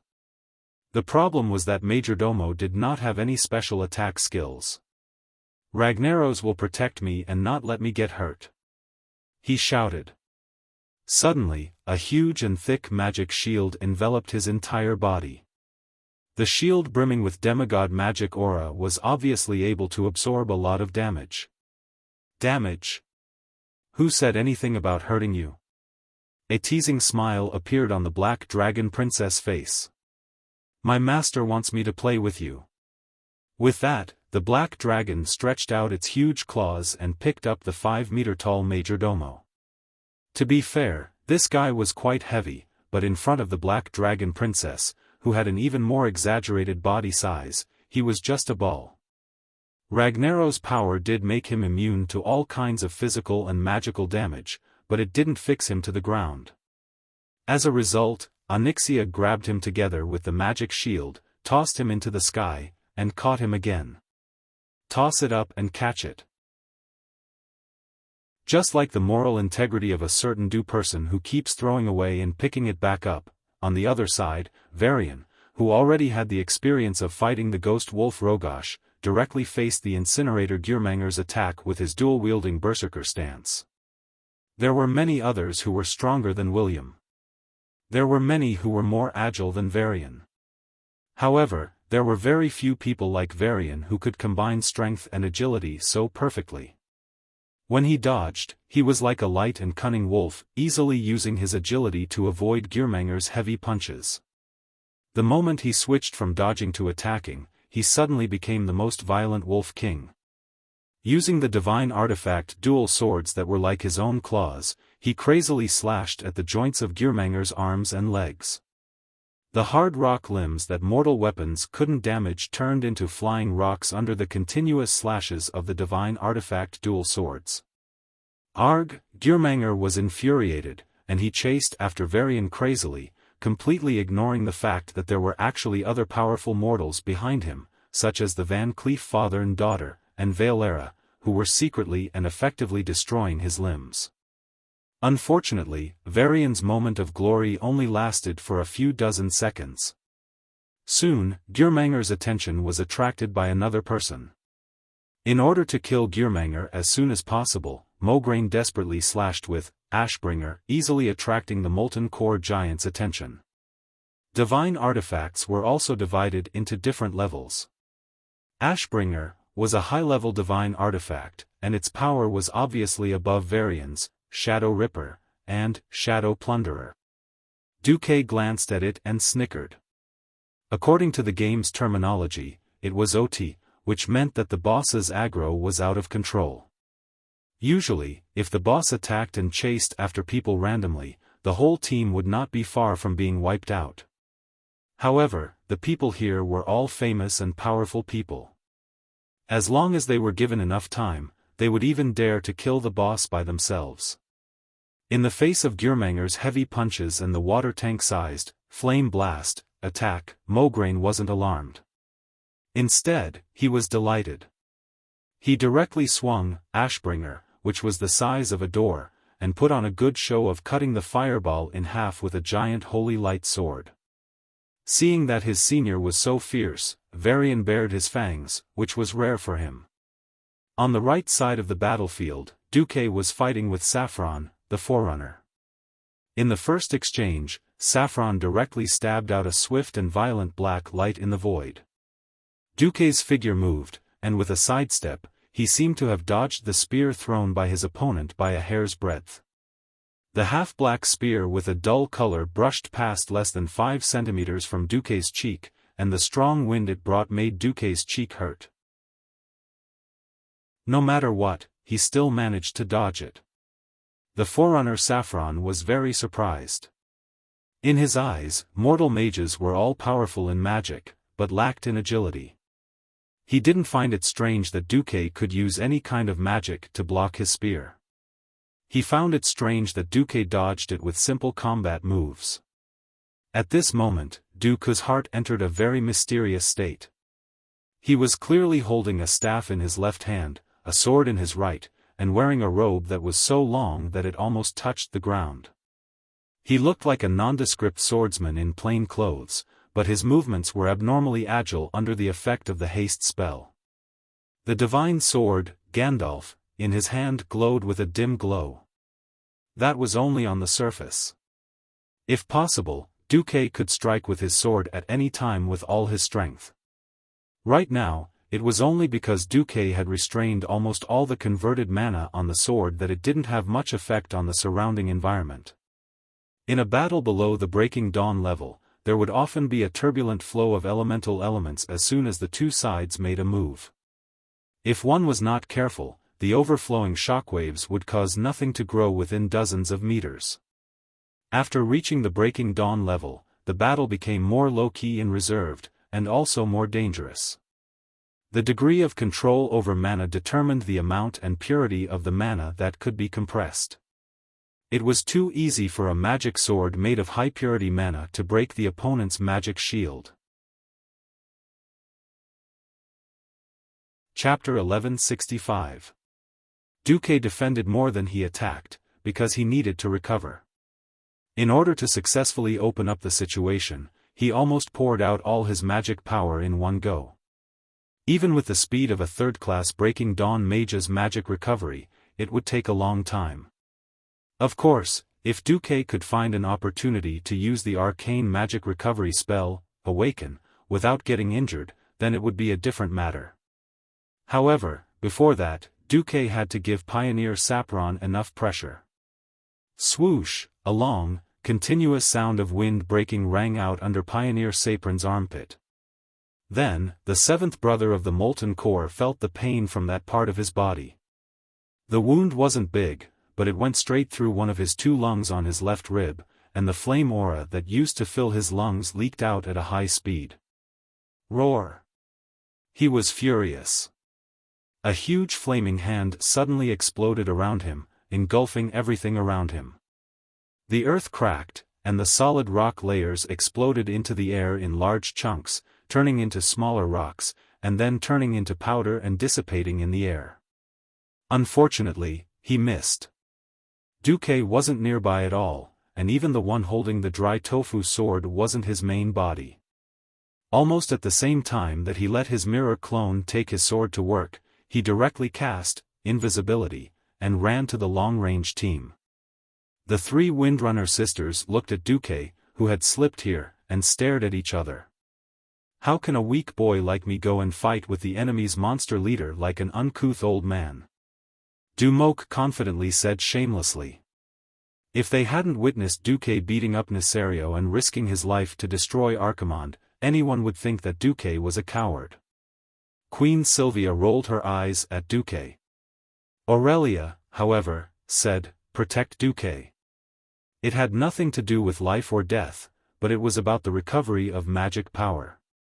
The Awaken spell that Duque cast used a special method to stimulate the slightly overloaded magic circuit to return to its original position, filling it with a large amount of magic power. This was on the premise that Duque couldn't move, not even a finger, in the state of awakening.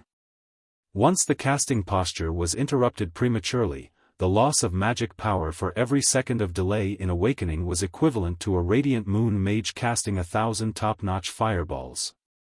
The three sisters, who were connected, stood in a standard equilateral triangle, firmly protecting Duque in the middle.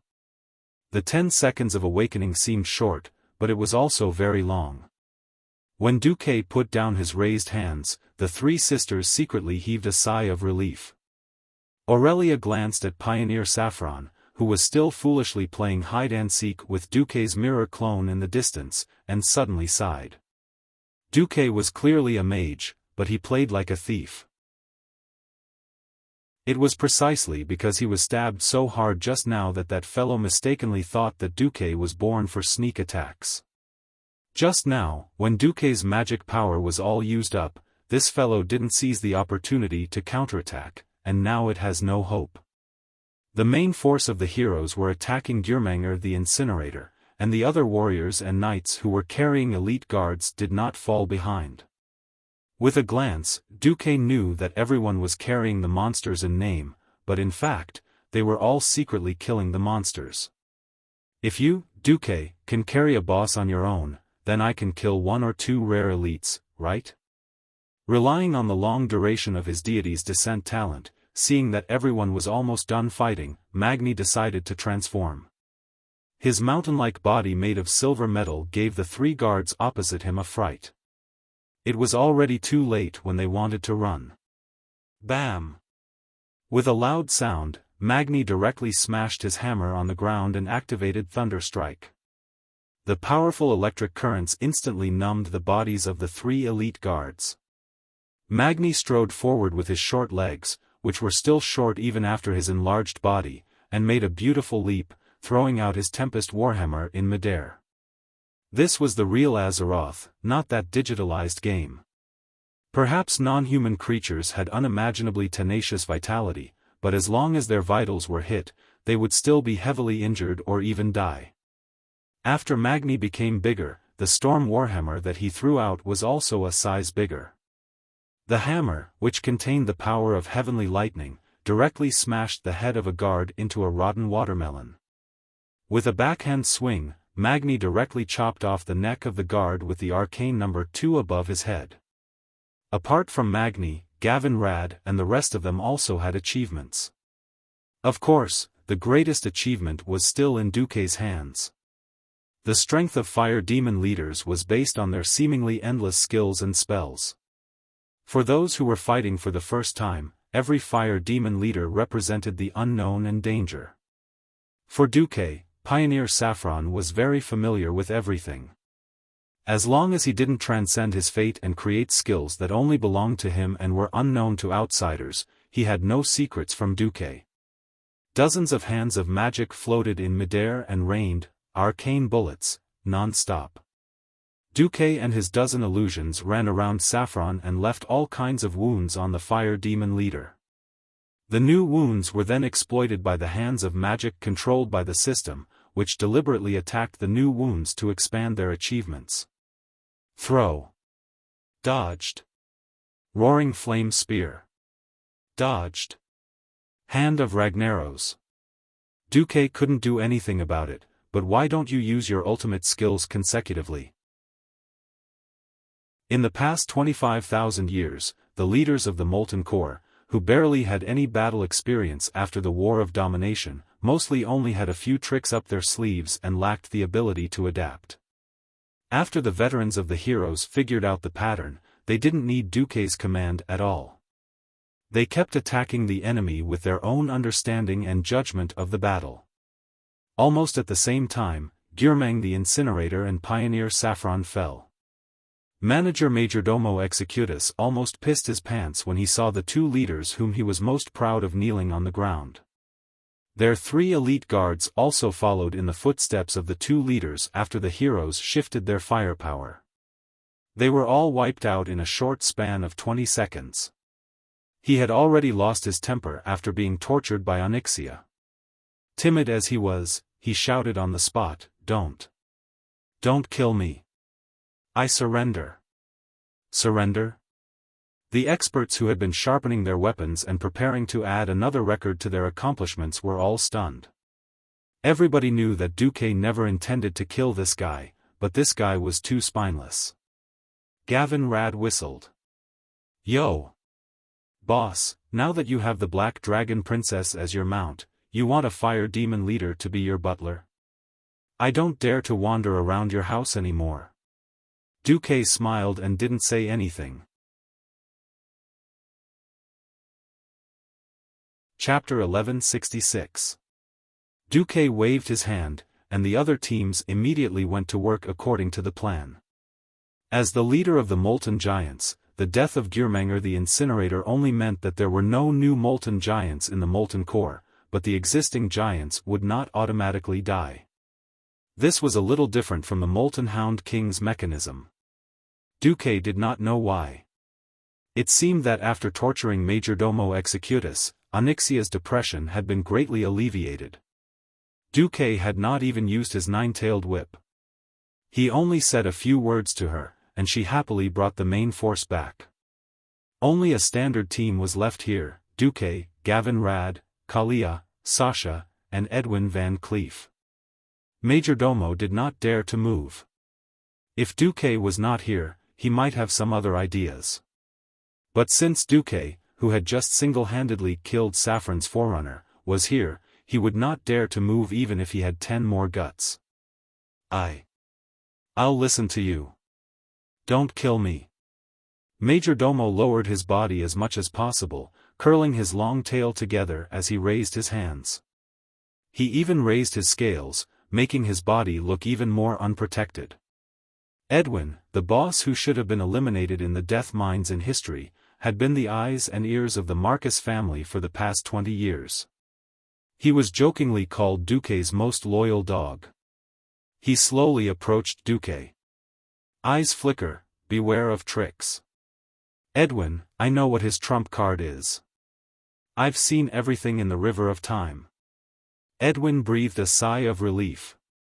There was nothing more awesome than a prophet coming to cheat.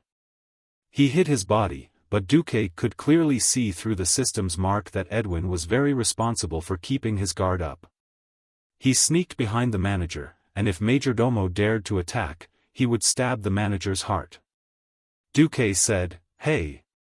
I'm not afraid to tell you that besides the mainstream races like elves, dwarves, and gnomes, my subordinates are all elves and dwarves. Nagas, murlocs, and other creatures have served me for over 20 years. Recently, I even took in the Black Dragon Princess Onyxia as my mount. If you sincerely serve me, I don't mind having a fire demon butler. What I'm afraid of is that you still want to lure us to the core of the molten core and suddenly lure Ragnaros out to destroy us." The last sentence was said very slowly, but it was full of pressure. Duque had revealed Majordomo's final plan, scaring him out of his wits. He kowtowed again and again. "All right. I have no interest in your life. Take me to the treasure you hid in the mountains. I know you have a cute box." Executus was drenched in cold sweat. He had no idea how this human knew about the treasure chest he had hidden in his nest. He had secretly brought it out of the fire elemental realm. For hundreds of years, he had not let anyone else know about it except himself. Moreover, the word mountains pointed out the crux of the matter, telling him not to try any tricks. If he wanted to save his life, the only chance was to summon his big boss, Ragnaros. But Lager was not on the mountains. Seeing how Duke managed to scare the other party into a daze with just a few words, Sasha was also giggling secretly. Just as Duque and his party controlled Executus, the battle on the other side was coming to an end.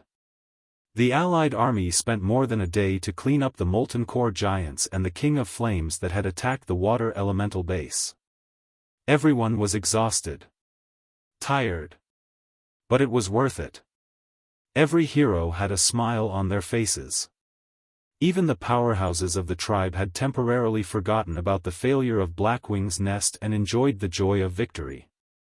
Using wooden wine cups the size of small barrels, they drank the strong liquor that was specially transported from the Iron Stove Castle and laughed heartily. Perhaps, only when there was a comparison would one know the difference. Following Duque was a series of victories, and fighting alone was extremely difficult. If it was not for the unforgettable hatred between the Alliance and the Horde, it might have led to deeper cooperation, and it was not impossible for the Horde to join the Alliance. What a pity. Woken sighed. Since Executus was under control, the locations of all the fire runes were clearly marked. There were still many fire elemental monsters blocking the way.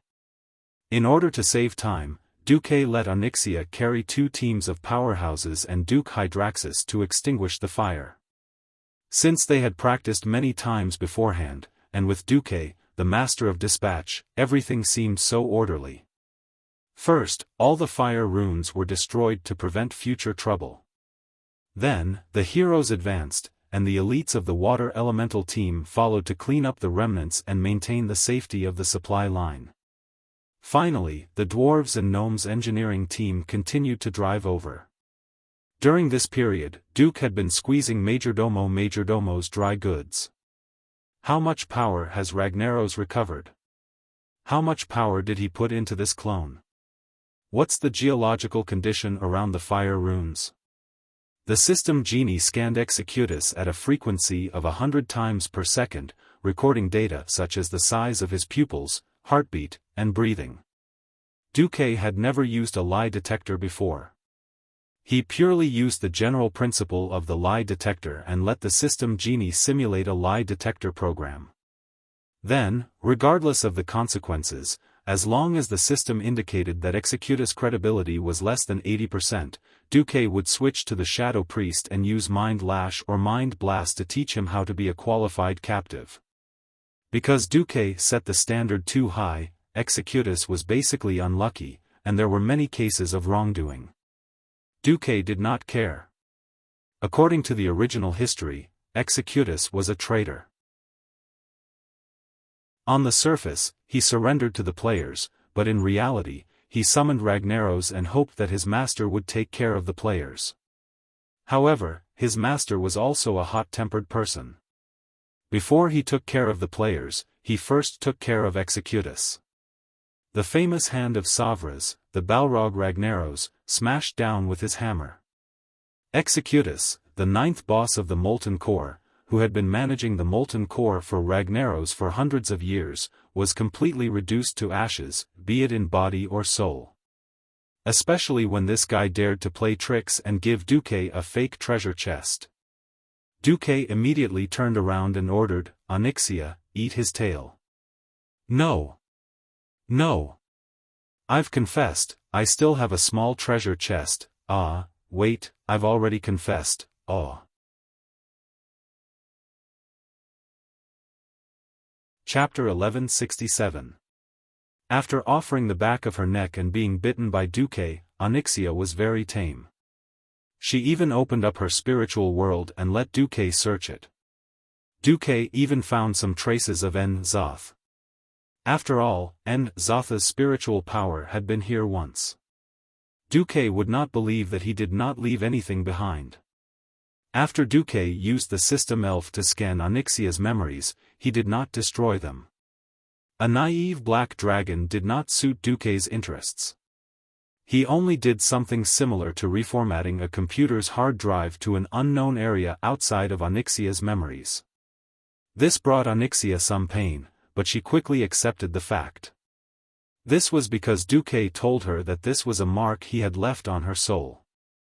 Now, Duque was not worried that Onyxia would turn the tables. Instead, he was worried that she would become a mount. It was necessary to retain some of her fierceness. Onyxia bit off Majordomo's tail and swallowed it in front of him. That was the best way for Duque to intimidate him. Drip. Drip. Bright red blood splattered from the crisscrossing dragon teeth and dripped onto the ground. Majordomo was so scared that he peed his pants. No. I was wrong. I was wrong. Don't kill me, he begged incessantly. Under the watchful eyes of Duque and the other heroes, he finally took out his real treasure. When everyone saw the strong natural and holy auras coming from the box, everyone's eyes were locked on it. Apart from a certain captive who had spent a lot of money on his treasure but had no status, this is. Sasha could not control herself. She picked up a leaf that was emitting an intoxicating green aura. Sasha could clearly feel the leaf's attraction to her. It even seemed to be guiding her somewhere to do something. She let go of the leaf in shock. Something with spiritual power and even self-awareness was not ordinary. Is there a problem? Aurelia was very nervous. She almost pulled out the dagger at her waist and placed it on Majordomo's neck. Before the bitter Majordomo could defend himself, Duque had already concluded the matter. Duque smiled. No. It's fine. It's an extremely rare treasure, the leaf of the ancient era. Good items can be said to be the best proof of self-worth that hunters and rangers can obtain in this era.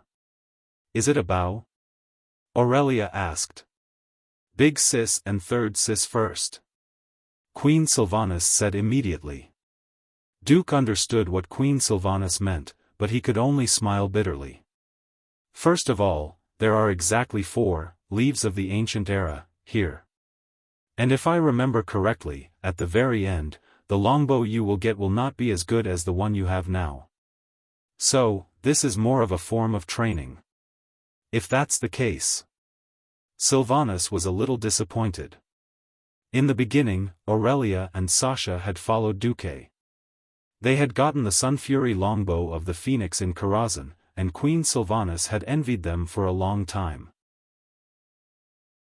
However, after Queen Sylvanas, Lilith, and Tyrant had gotten 3 higher-quality light-strike bows from Archimonde, Aurelia and Sasha's equipment had fallen behind. The 4 Windrunner sisters were not disappointed for long. At this stage, other than equipment, their skills had almost reached the peak. In order to step into the demigod realm, they obviously needed more training, improvement, and even miraculous encounters. The 4 sisters were very happy to receive the leaf of the ancient era. Another thing that made Duque happy was the 4 holy eyes. As long as he could get the corresponding shadow eyes, he would be able to get the only proof of being an awesome priest in this era, blessing. It wasn't accurate to call it blessings, because after completing the epic quest that was triggered by the holy eye, the weapon obtained was a divine priest item that could freely switch between the holy blessings and the shadow curse forms. In the future, any priest who did not have a blessing or curse would be seen as unqualified by the elders who had experienced the molten core.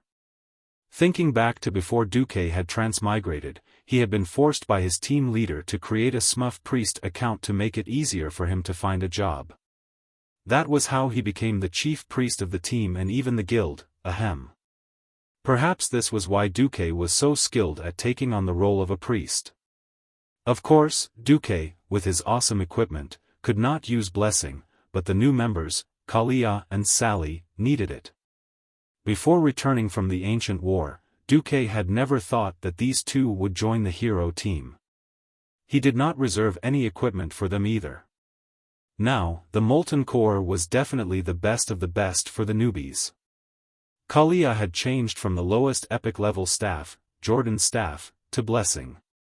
Sally Whitemane had changed from a completely mediocre excellent level staff, Staff of Justice, to blessing. Sally was so excited that she wanted to run up and give Duque a kiss when she saw the projection of blessing from Duque's memory. Basically, the newbies had gained a lot after defeating the 9 bosses in the molten core. Didn't they see that William and the other 2, who were previously extremely poor, were now glowing with purple light? Even Gina Goldsword, who was theoretically almost Jaina's stepmother, had gotten a one-handed magic sword, Song of the Azure Sky, that countless mages had fought for before Duque transmigrated to this world. It couldn't be helped. Those who had spent Mount Hyjal with Duque had long surpassed this batch of newbies in terms of equipment. Since the older members did not want it, the newbies could only benefit from it. Of course, there were also some dramatic scenes. Look! Valilla Sagunnar, who had also lived a hard life with William for a long time, ran to Vanessa after getting Executus, Molten Fang's, dagger. She compared her dagger with Vanessa's, and as expected, Valilla burst into tears. Sigh. It was infuriating to compare oneself with others. Why did you have to compare yourself with Vanessa, the maid who had followed Duque for the longest time, the one who was actually a hatchet man and a roasting robot? Duque shook his head and said in his heart, "Girl, you're asking for it." Unexpectedly, Duque did not choose to immediately gather all the heroes to attack Ragnaros. Instead, he slowed down his attacks. On one hand, he would organize armed parades in front of Blackwing's nest from time to time. On the other hand, he even had time to let the kings and dignitaries take turns to rest and rush back to the country to deal with government affairs. Just like that, it was September 21st of the Dark Portal. Chapter 1168. The former Prince of the Black Dragons and current King of the Black Dragons, Nefarian, was no fool. He was puzzled and uneasy by Duque's display of power. The Alliance's hero group had slowed down their attacks and even had the time to parade in front of Blackwing's lair. This was a warning to him. Of course, he knew what kind of people the Blackhand brothers were. If they dared to leave Blackrock Mountain when the Alliance's strongest forces were free, they would be courting death. In addition, the Molten Core's fire elemental monsters had all been withdrawn. Nefarian had no choice but to order the Blackrock Beastmen to retreat. There was something else that almost drove Nefarian crazy. The Princess of the Black Dragons, Onyxia, actually surrendered after being defeated, and willingly became the human magician Duke Marcus's mount. At first, Nefarian thought that it was a smokescreen released by the humans. Later, when Nefarian's shadow clone went to the front lines to supervise the retreat, he coincidentally saw Onyxia running over to launch an air attack on the retreating Blackrock Beastmen. Nefarian then realized that his sister had really fallen. Onyxia. You're crazy. You actually became a lackey of the humans. Nefarian's illusion roared at the familiar figure in the sky. To be honest, Onyxia did not want to face her brother like this. This scene was like a certain island girl pretending to be an obedient girl in the day, and at night she ran into her brother at the bar. Just imagining the drama and *T would make one want to die of embarrassment. At that moment, Onyxia's 10-meter-long dragon body visibly twitched. The originally agile snake-like dragon neck was like some kind of rusty machine, unable to turn for a long time. For a few seconds, Onyxia wanted to just walk away and escape from reality. In the end, she managed to stop herself. She flapped her huge black wings that were almost fully healed and hovered not far above Nefarian's illusion. Yo! My dear brother, are you trying to say that I'm a disgrace to the dragon race? Alright, since Alexstrasza was once captured and tortured by the beast men, I want to say that I'm not the most shameful one. Onyxia's lack of ambition almost made Nefarian faint from anger. Where's your ambition? Where is your pride? Where's your dignity as a dragon? Nefarian roared at the sky. She seemed to shrug her shoulders, but she didn't. Sorry. My eldest brother. How insignificant were these things in front of the power of destiny? When you have the chance to face Duque, you will know that you are actually fighting against the god of fate. You. Nefarian was at a loss for words. After a long while, he said, you are willing to give up on yourself. You are willing to become a human's mount and dog just to go against me? Don't forget. You're no match for me. Onyxia had an indifferent look on her face. Fallen? Perhaps. Although the humans are now saying that I have forsaken the darkness for the light, whether or not I should fight with you, I really have not thought about it.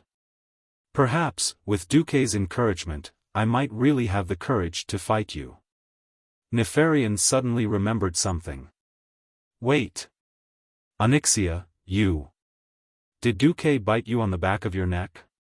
A rare blush appeared on Onyxia's dark dragon face. Mortals would not be able to tell the difference, but Nefarian, who was of the same dragon race, could tell at a glance. You. At this moment, Nefarian was on the verge of breaking down. Regardless of whether he admitted it or not, he seemed to have become the brother-in-law of a lowly human that he looked down on. If it was not an illusion but his real body, it was very likely that he would have vomited blood at this moment. You useless thing.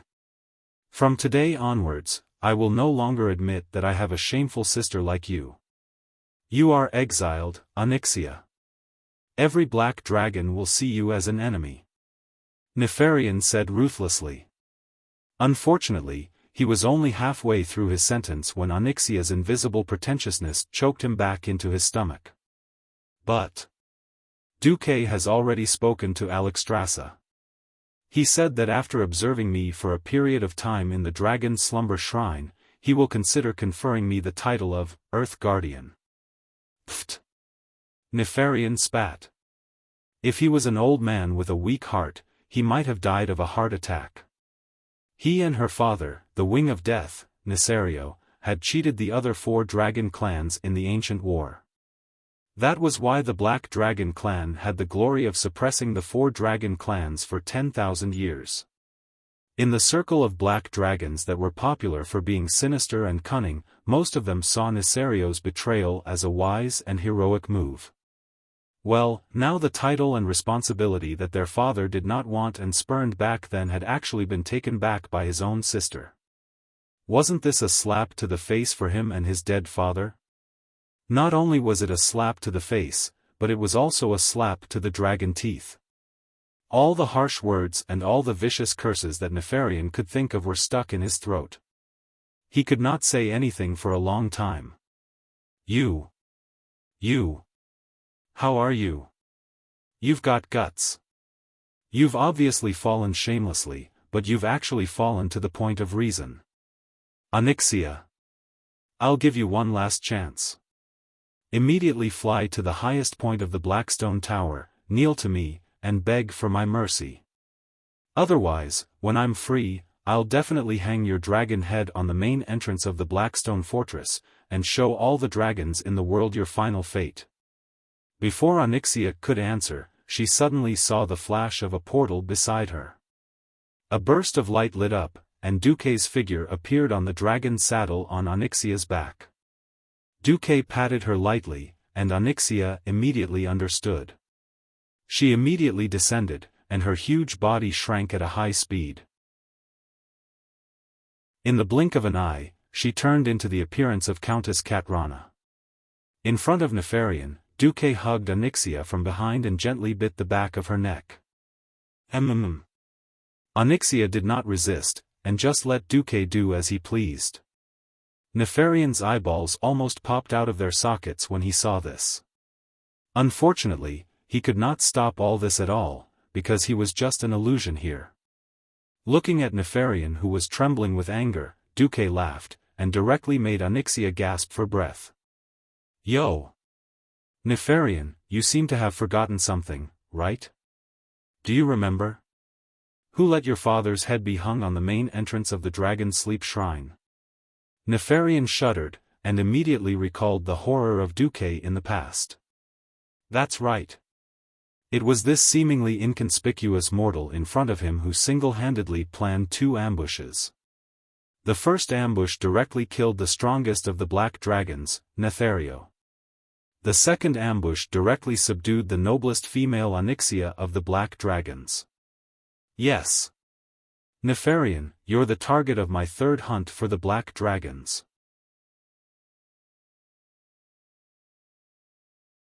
Chapter 1169. Nefarian, do you dare to come out of your lair and fight me? Duque's declaration of challenge was so domineering. Onyxia's beautiful eyes flickered, revealing a rare infatuation and fanaticism. How could the noble princess of the Black Dragon submit to a mere mortal? Yes. Only such a great man with such spirit. Only such a peerless powerhouse who drove the world forward. That was enough for her to be willing to submit to him. She witnessed with her own eyes how Duque completely overwhelmed her brother in terms of aura. This feeling, which she did not know was whether it was depravity or sublimation, dominated Onyxia's entire soul in an instant. Violent and blazing. That's right. This is the kind of male I want.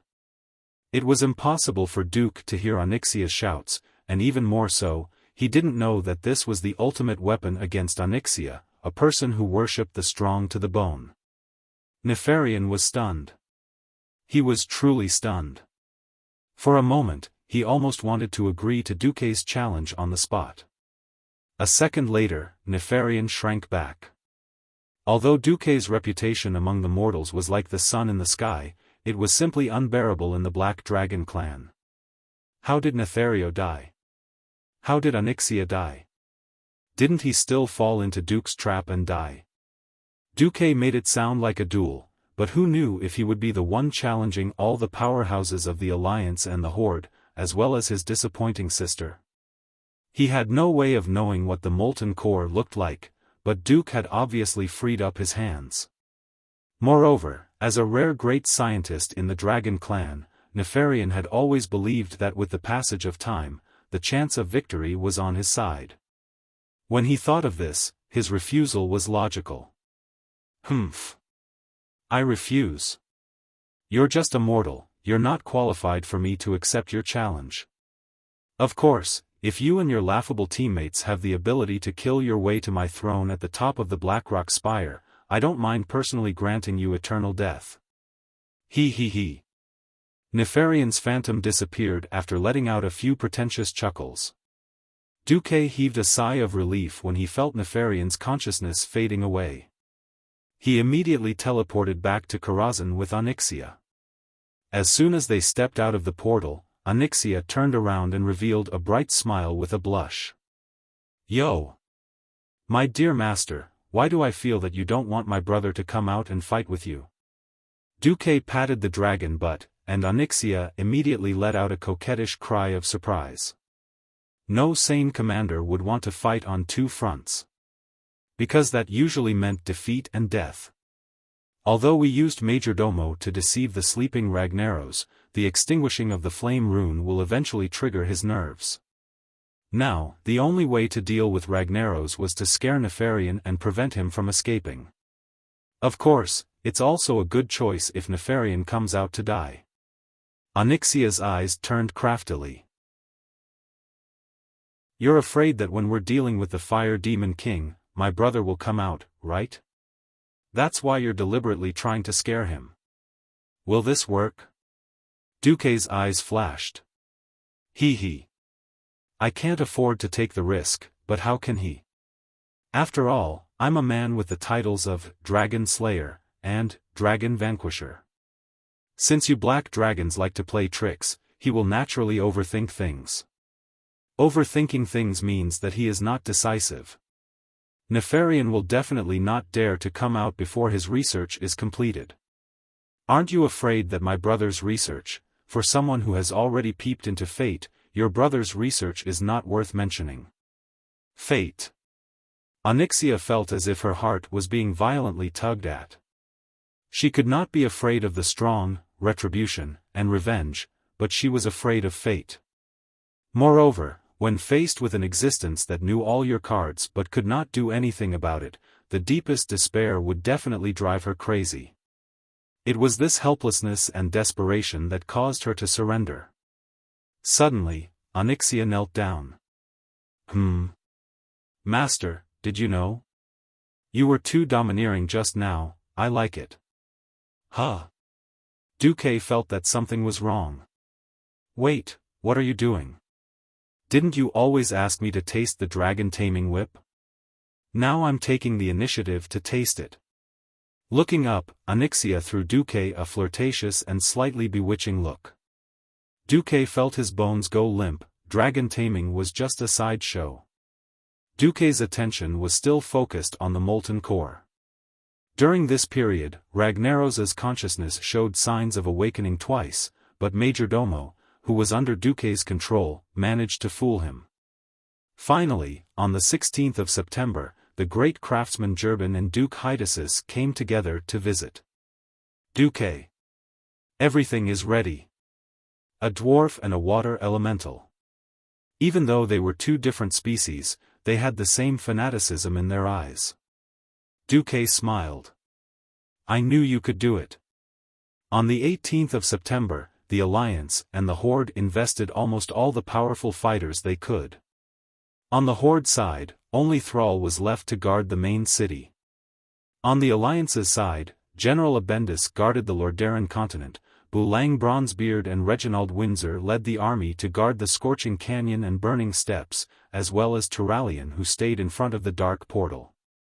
The rest of the people who were above the realm of heroes were all involved in this battle that would decide the fate of the Eastern Kingdom and even the entire Azeroth. If they failed, the enraged Ragnaros would not only destroy half of the Riedridge Mountain, but the entire southern continent. The surrounding air was still hot and suffocating.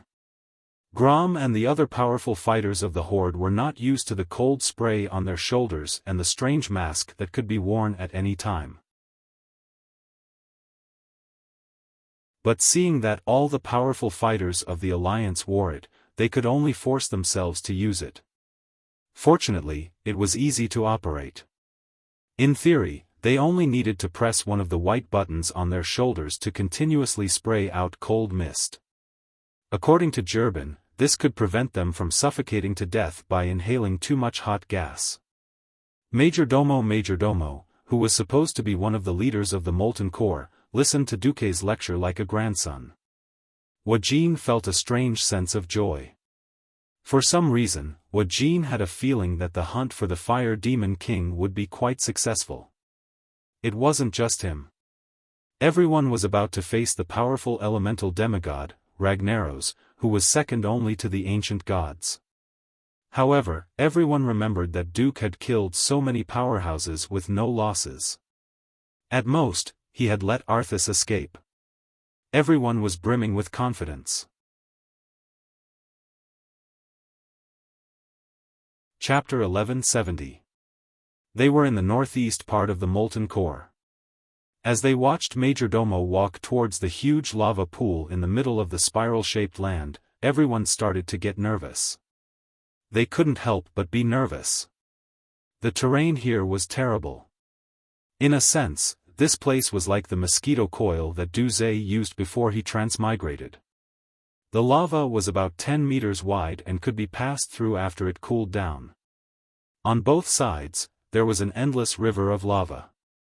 If an ordinary person were to fall into that high temperature, they would probably be dead in an instant. Even if they wore many pieces of fire resistance equipment, they wouldn't last long.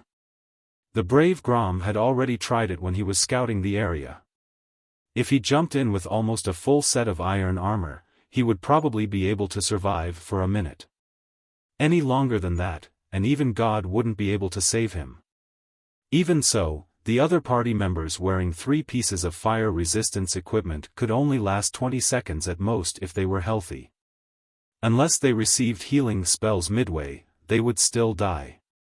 Unfortunately, the other party members couldn't wear as many fire resistance equipment as the warriors who were carrying Ragnaros.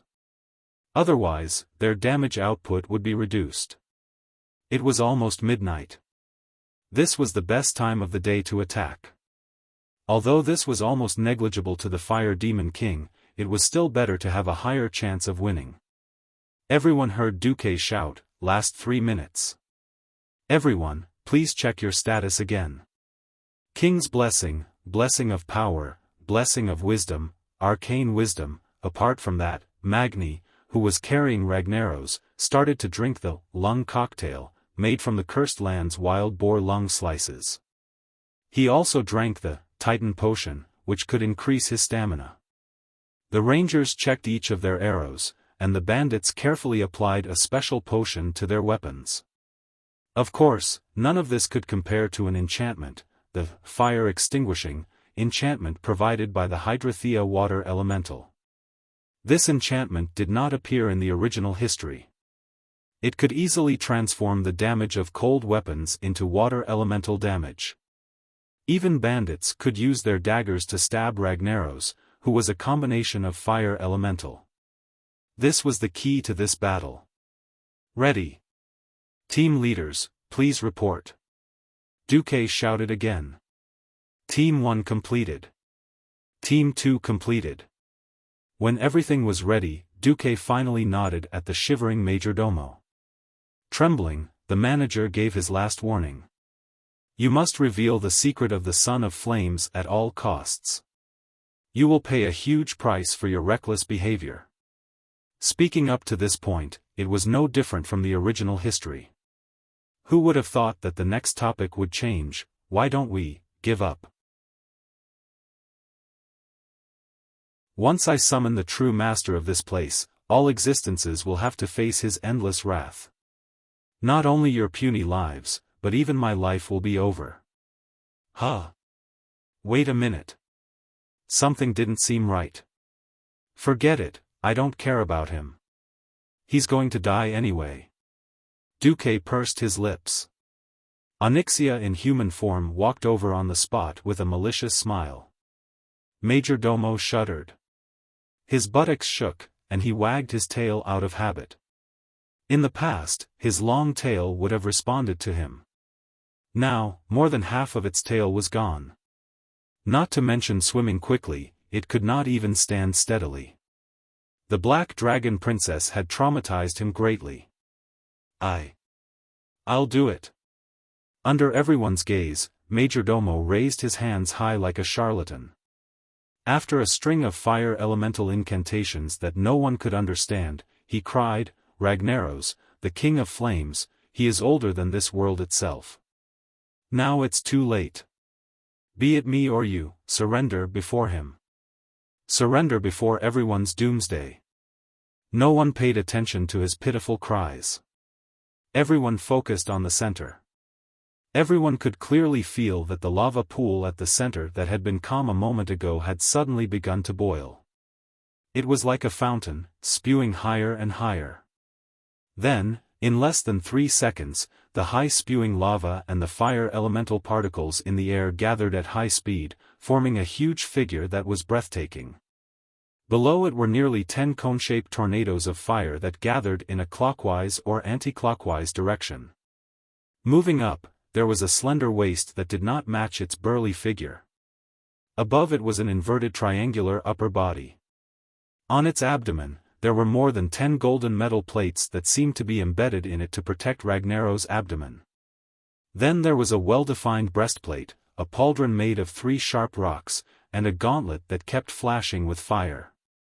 On his back was a pair of wings that looked like flying wings, and on his huge right arm was a large divine artifact hammer that had a head the size of a house, Hand of Savras, Ragnaros the Balrog.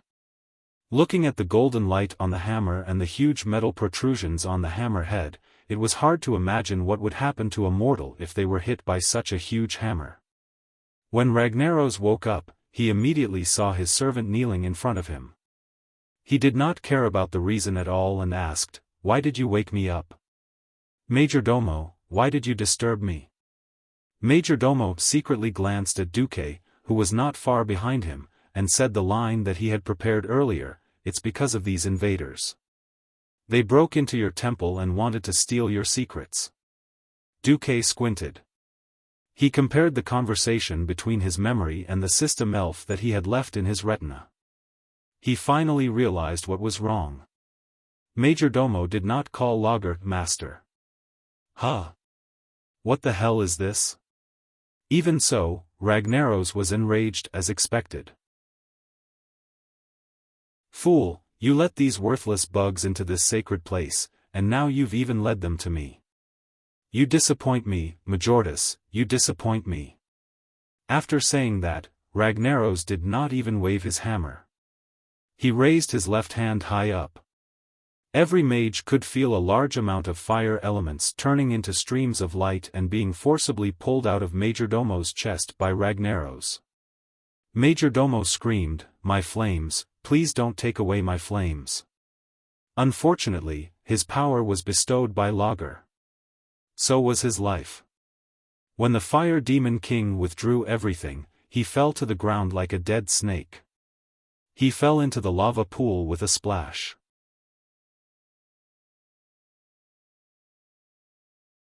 Chapter 1171.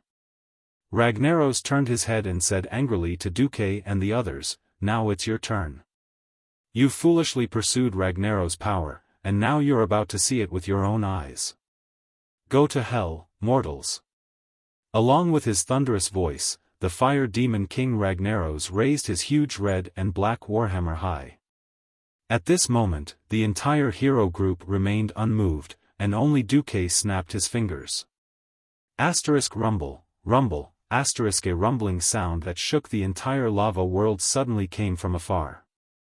Ragnaros was stunned.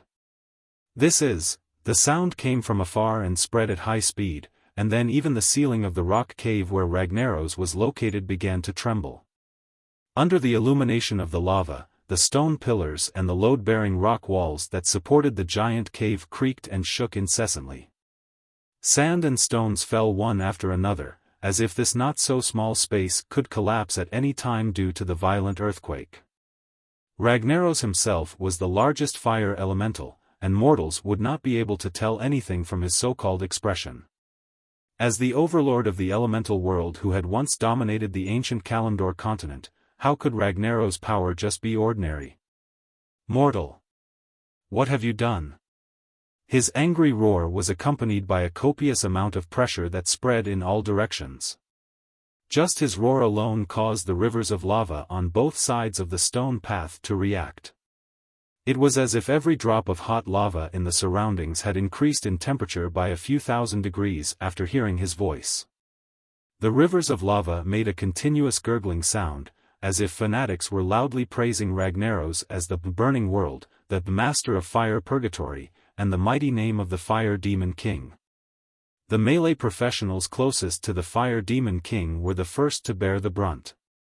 After all, most of them were battle-hardened and determined. As for Kalia and Sally, who were participating in a battle of this level for the first time, their faces were deathly pale.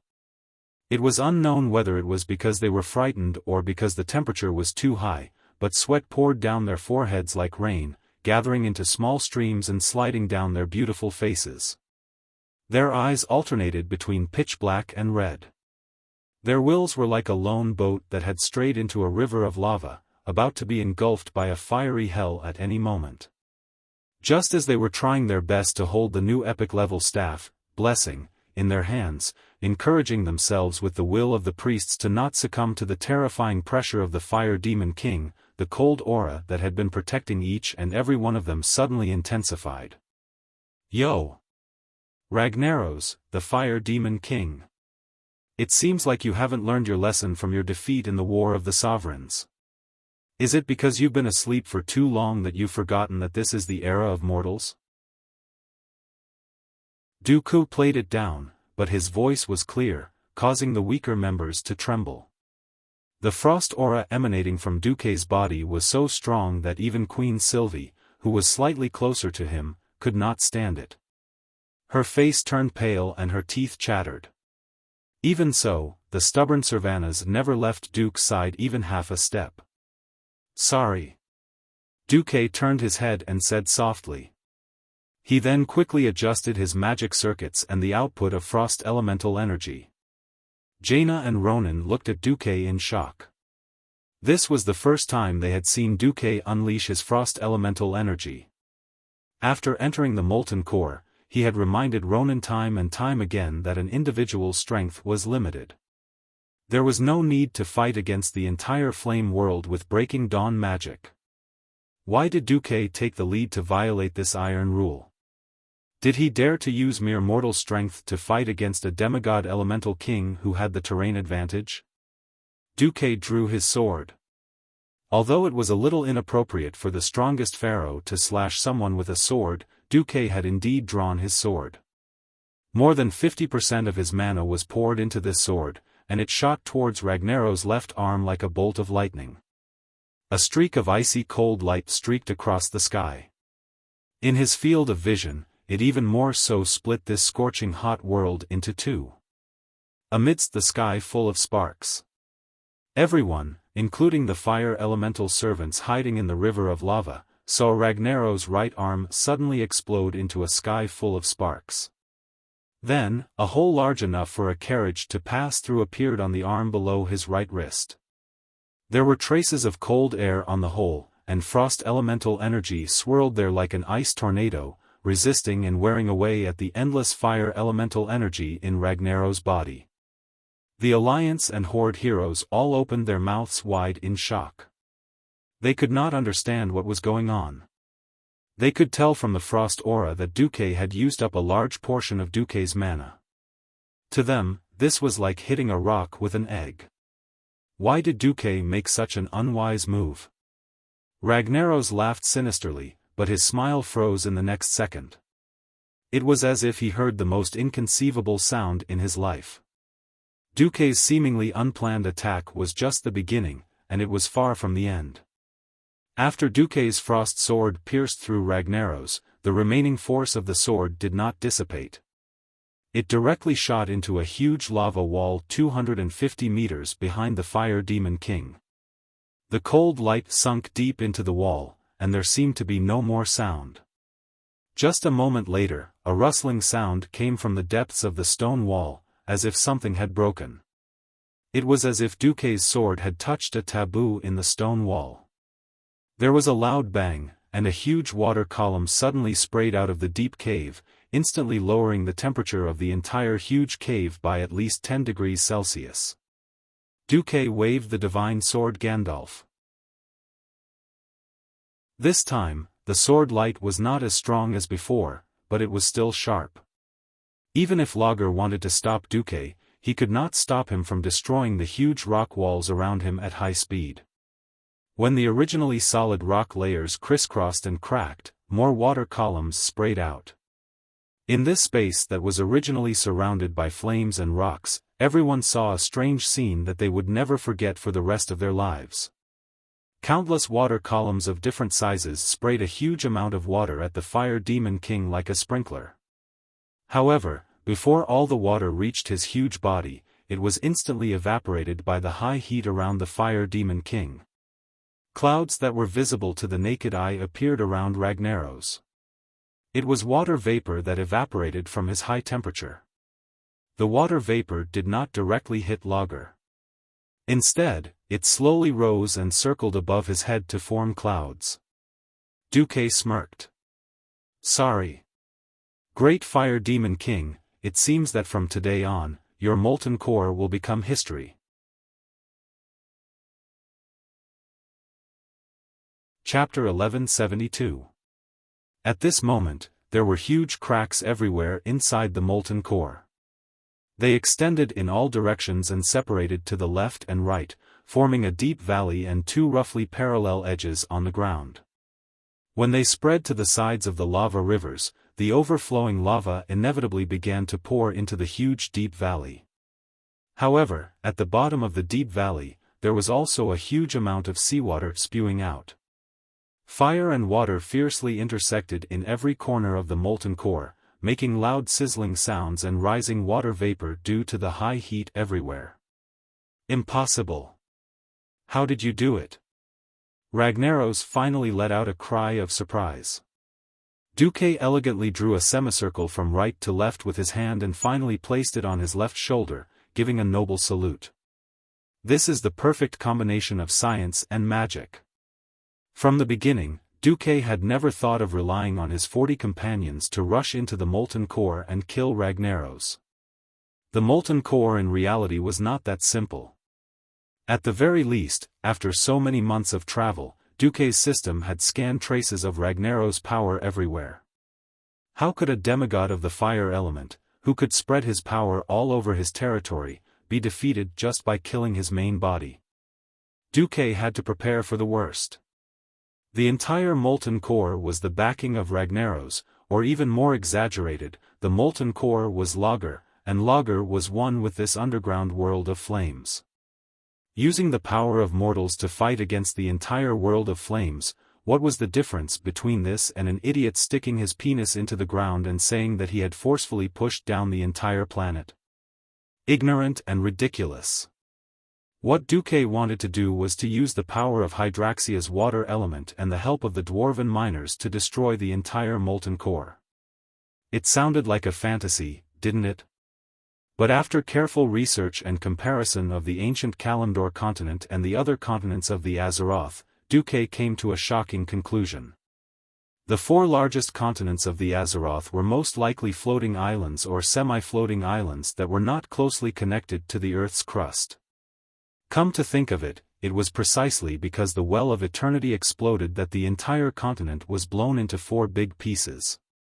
That was how Kalimdor, the Eastern Kingdom, Northrend, and Pandaria came into existence. However, 10,000 years ago, these 4 continents were not in their current positions. This place was originally a deep sea that stretched as far as the eyes could see. As a transmigrator who understood the continental drift theory, Duque was sensitive to this. The foundations of the continents were not strong. It was very likely that when the four continents exploded, they bumped into a huge bulge at the bottom of the sea, which then stabilized and became what it was today. With the help of the Haitian water elementals, Duque finally knew that Ragnaros had activated a huge active volcano that was originally located in the deep sea. Through the eruption of the volcano's magma, a flame passage was created from the bottom of the Eastern Kingdom's continent all the way to the floating continent. Duque did not know if the passageway was as sturdy as he had imagined. Duque only needed to know that the area below the molten core was actually the ocean. What happened next was logical. The dwarven craftsman, who had once introduced a shield-boring machine that was specially used for digging holes and dug an underground tunnel from Iron Stove Castle to Stormwind City in a few years, easily found dozens of shortcuts to the ocean with the help of Duque Hadosis and the other water elementals. Just as Duque and Ragnaros started fighting, the dwarven craftsman at each node detonated the last thin layer of rock, and then escaped through the prepared portal. While Duque and Ragnaros were fighting each other, 20% of the Fire Demon King's precious territory had been flooded. At this time, the powerhouses of the hero group finally knew why Duque had asked them to prepare the underwater breathing magic that the Haitian water elementals had prepared for them, as well as the underwater breathing equipment made by the gnome engineers. At worst, they would flood the entire molten core and fight a water battle with Ragnaros. Humans, elves, beastmen, and so on. It was inconvenient to fight a water battle, but Ragnaros was a fire elemental. Would he dare to fight a mortal in the water? The originally violent Ragnaros became even crazier. Mortal. I don't care who you are. I'll make you pay for this now. The moment Ragnaros roared, the huge fire demon Warhammer smashed down. The deafening rumble made people feel as if a mountain had fallen from the sky. Hey! Do you want to kill me? Have you asked for my permission? The short man Magni quickly activated Deity's descent and turned into a large short man. Although his height was smaller than his width looked a little ridiculous, he was still very reliable as a true powerhouse. The axe and hammer in his hands, which were also made of silver metal, crossed in mid-air, firmly blocking the path of the hammer. Clang! With a loud bang, the collision of the three weapons created a huge shockwave, and Duque, who was hiding behind Magni, had his cloak fluttering in the wind. Duque was unmoved. Just this boldness of not even blinking was enough to make the onlookers feel deep veneration. Ragnaros, are you really not going to do anything? We're not ants that you can kill at will, but if you don't save your territory, your hundreds of years of effort will be wasted, Duque reminded Ragnaros bitterly. Duque was right. The entire molten core was a part of Ragnaros' body, and also the source of his power. It was an accident that the Iron Dwarves summoned him, but it was also inevitable. Ragnaros had long planned to return to the land. However, his power was not enough to burn the entire land, and it was not even enough to deal with the Eastern Kingdom. Hence, he had painstakingly accumulated the lava from the depths of planet Azeroth, and piled it up in the molten core. What was stored here was his energy, his ammunition, and his treasures. If he could quickly get rid of Duque and the rest, he could of course immediately turn around to deal with the crisis of the molten core being flooded. On the contrary, he could not quickly get rid of Duque and the rest, so he had to make a choice. No matter what choice he made, Duque would definitely not lose. Damn it! Ragnaros roared, and raised his left hand. The ground immediately rumbled. This was different from the passive rumbles from before. This time, Ragnaros actively changed the geographical structure of the molten core. Although the powerhouses were not too clear about the situation outside, they could still see a curved crack extending along the spiral flame pool. This was clearly a circular arc that seemed to separate the entire flame pool from the outside world.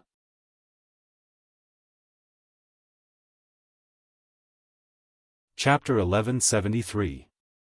In the next second, the solid rock layers started to rise, as if they were going to form a dam. No, they were going to form a mountain that completely isolated the seawater, isolating the entire pool of fire from the outside world. It wasn't just here. Rumbling sounds could be heard from afar, and more mountains were rising. Ragnaros was trying to cut his losses and separate the various regions of the molten core to preserve as much territory as possible. Even Jaina and the other ladies who had participated in many battles couldn't help but cover their mouths, much less William and the inexperienced newcomers to the hero team. Moving mountains and rivers, using the rising mountains to resist the ocean that could extinguish all flames. This kind of earth-shattering power was definitely something that mortals could only look up to. The legendary power of the true realm of gods hadn't appeared on this land for tens of thousands of years. When almost all the ancient gods were sealed during the War of the Dominators, and when the last batch of demigods perished in the War of the Ancients, there were no more such legends in the mortal world, especially in the Eastern Kingdom. But today, even the most exaggerated power, which was only described in a few words in the oldest human poems, was finally displayed in front of mortals. Even the bravest and boldest mortal warriors didn't dare to imagine what would happen to them when they only had the power of mortals and faced such a terrifying fire-type demigod. However, there was no doubt that the mortals had the upper hand now. All of this was because there was a hero who could allow mortals to stand on equal footing with demigods and true gods, Duke Marcus. After months of preparation, the results were finally showing. Duque raised his head 45 degrees and stared at Ragnaros' figure, which was at least 15 stories tall. There was also a fanatical look on his face. It was the taboo excitement of being about to challenge authority and absolute power. This time, it wasn't the outsiders who were weakened by the Titan magic formation that stood in his way.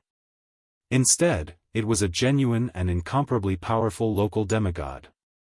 He wasn't an individual like Onyxia, but a top-notch demigod who was at the pinnacle of the demigod realm and controlled an elemental domain. Now, it was time for him, Duque, to personally blow the horn to attack. So what if Ragnaros could control the flames within a radius of thousands of miles? I can extinguish all your flames with a water attack.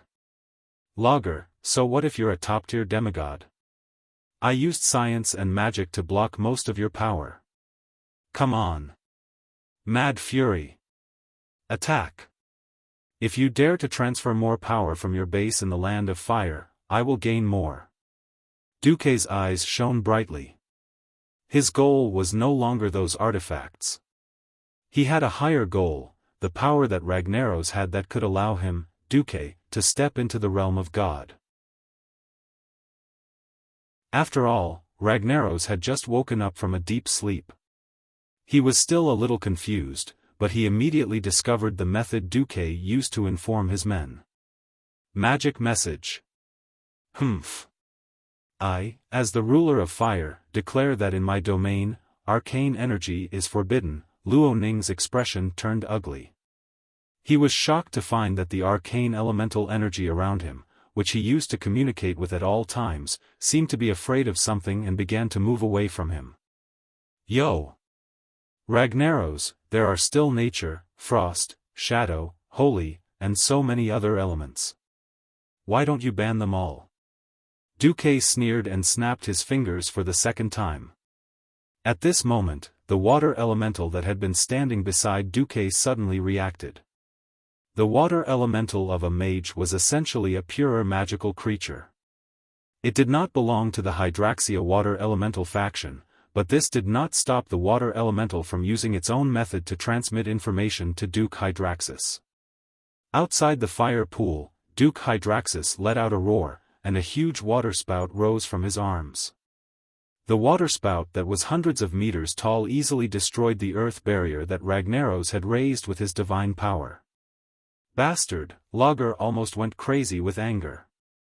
If it was any other day, he could destroy an ordinary leader of the water elemental formation with a single finger. One had to know that in the War of Domination, he had even killed the leader of the water elemental formation, Tidehunter Neptulon. Why would he care about a small leader of the water elemental formation? But now, there was still Duque and the others holding him back, and there was also the huge amount of seawater distracting him. He could not concentrate his power for a long-range attack. Ragnaros was really angry now. I have lost my patience. All of you can go and die. With that, he blasted Magni with Rage of Ragnaros. The avatar state could make the Shorty King immune to most fire damage, but the strong impact still caused Magni to roll away like a gourd. At this moment, Duque raised his right hand high and waved it down. This was the call for charge. Without any hesitation, another tall and burly figure rushed over at high speed and stood at the front of the team. Cowhead Chief Cain Bloodhoof. After putting on almost a full set of black iron fire resistance plate armor, he, who was already huge, now looked more like a war machine. The totem pillar that was emitting an icy blue water elemental glow swept horizontally and smashed heavily into Ragnaros' waist. Hey! Ragnaros! I'm here to greet you on behalf of your water elemental father. Old Cow laughed mockingly. Duke blinked.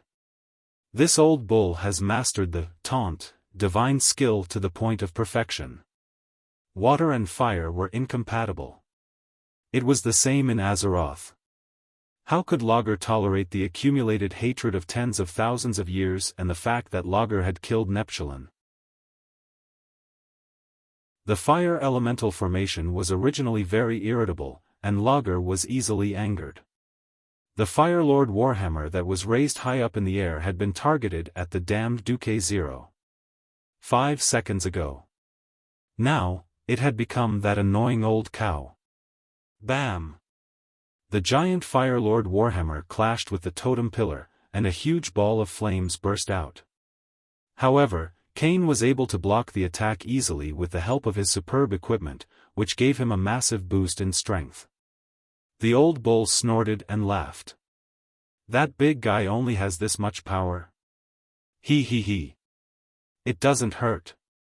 It doesn't itch. If Ragnaros had legs, he would definitely send this damned cow flying with a kick. When he was about to attack, the Shorty King, who had rolled away and soaked in lava for a few seconds, had already turned into a silver stream of light and charged back with Intercept. Little burning man. Come. Let me make you into an eternal candle and put it in the toilet of the Iron Stove Castle to illuminate shit. Duque was speechless. Could it be that one couldn't be a good warrior if they didn't have a sharp tongue?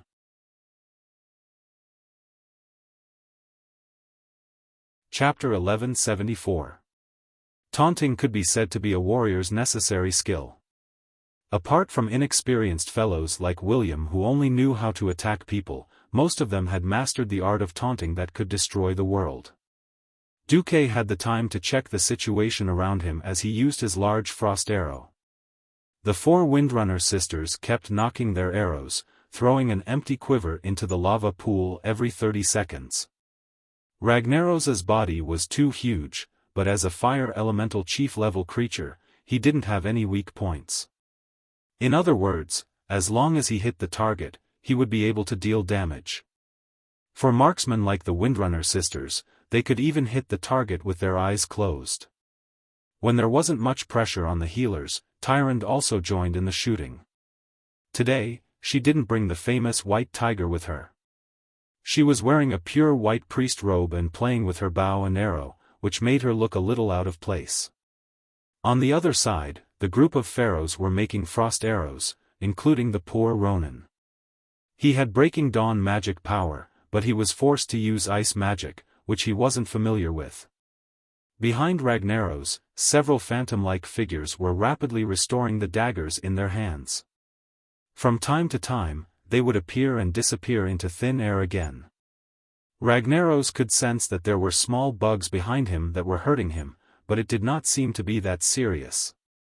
No matter how powerful they were, they couldn't compare to killing those 2 fellows who kept cursing him. Of course, there was also the wizard named Duque who kept breaking the rock barrier and drawing seawater to deal damage to him. Ragnaros remembered this guy from the mouths of mortals. Compared to the other mortals, this wizard who drew seawater to attack him was the one who dealt the most damage. Almost every pillar of water forced him to use large amounts of fire elemental energy to counteract it. To him, the fire elemental energy was both his strength and his life. He hated that fellow named Duque to the core. Hey! Duque! Can you not attract this big guy's attention? Why don't you carry this big guy? Magni cursed in the dwarven language. He knew that Duque could understand him. Duque rolled his eyes and silently cast a mirror image doppelganger while a ball of fire flashed, then activated invisibility, and walked away. The next moment, everyone saw Duque being sent flying by Ragnaros's flames and falling into the lava. It seemed to have died. Everyone also saw a shameless fellow wearing a priest's attire as soon as he appeared. He openly blended into the group of priests and praised, "Holy light. We can put up a fight with this idiot." At the same time, he cast 2 strong healing skills on Old Cow. As the second warrior to carry Lager, Kane was obviously not treated as well as Magni, who was the main tank. As the pressure on Magni's side was too great, Kane was easily neglected. Moreover, the healer was from the Alliance, so of course, he would save the Alliance members first. Kane felt a little bitter. Who asked him to have thick skin and strong vitality, heaven to the left, the warrior to the right? Who asked me to suffer? Tat tat tat. Hell, right? It's not like I haven't been there before. Even if the healers couldn't keep up, Kane quietly completed his task and shared the damage for Magni. When 2 powerful and pure holy lights crossed the void and descended on his head, stimulating the recovery of his body. Even the scabs on his hands quickly fell off. Kane was very touched. Huh? Where did this new bishop-level priest come from? Kane took the time to look back, only to see a certain impure being in the group of priests winking at him. Old Cow was speechless. A Breaking Dawn wizard actually knows holy light? Alright. I don't care if you're a part-time or full-time priest, as long as you can heal me well. Duque's cameo as a priest was the most beneficial addition to the team's healing lineup. After all, apart from Benedetta's, who was very reliable now but would be unreliable in the future, most of the healers in the team were newbies. This was especially so for Sally. She was often unable to heal because she was flustered. On the other hand, Duque had a plug-in made by the system and could easily see the HP of everyone in the team. Even if the entire team was very well equipped and filled with potions, they couldn't help but feel uneasy after a long time without receiving any healing spells. After observing for a few seconds, Duque decisively let Tyrande return to be the healer. Tyrande, you take care of Magni and Kane. Sally, if Tyrande is sent flying, you take care of Magni. Kalia, you're in charge of the melee team. If you see them getting burned, just cast recover. Benedetta's, you're in charge of the ranger team and the wizard team. Briere Bearskin, you're in charge of the mobility team. If you see anyone injured for more than 5 seconds without healing, you go. It was a very chaotic scene. People were constantly being sent flying, and there were also idiots who were thrown into the lava river. When they floated up, their faces were covered in lava and they couldn't tell which way was north. If it wasn't for Duque occasionally switching back to a wizard and using the newly developed spell, Frost Hands, to pull up those who had fallen into the lava, a few of them would probably have died, such as Valera. She was once sent flying at the same time as Varian. She actually very heroically kicked Varian back in midair, and she flew far away and fell into the river, almost unable to get up. On the other side, Ragnaros had used almost all the skills he could: Rage of Ragnaros, Lava Blast, Elemental Flames, and all sorts of Fireball spells of different sizes that were comparable to level 5 Star Dawn wizards. However, the hero team's equipment was too good, and the group's fire resistance was so high that it scared him. Most of the time, when a large fireball smashed into them, they would only shake for a moment, or at most spit out a small mouthful of blood. Ragnaros was also angry. He raised his arms and shouted with a thunderous voice. "Come out, my slaves, and protect your master. I am invincible. Appear, slaves of the flames, your master is summoning you. Let the flames purify everything. Feel the flames of saffron." With these extremely classic lines, Duque knew that Lager was about to recruit underlings. As soon as Lager finished speaking, everyone in the hero team was dumbfounded, because they saw thousands of soldiers and horses. Hundreds and thousands of fire elemental elites emerged from the lava pool and charged at Duque's team at high speed. Each fire elemental was not huge, but there were many of them. That densely packed number, although Ragnaros was high and mighty like a cat toying with a mouse, with his arms crossed in front of his chest, as if he was watching a show, there were so many of them. The corner of Duque's mouth rose. Thousands of soldiers and horses? I have them too.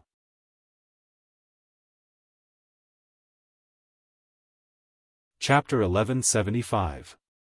This time, Duque didn't mingle with the priests anymore.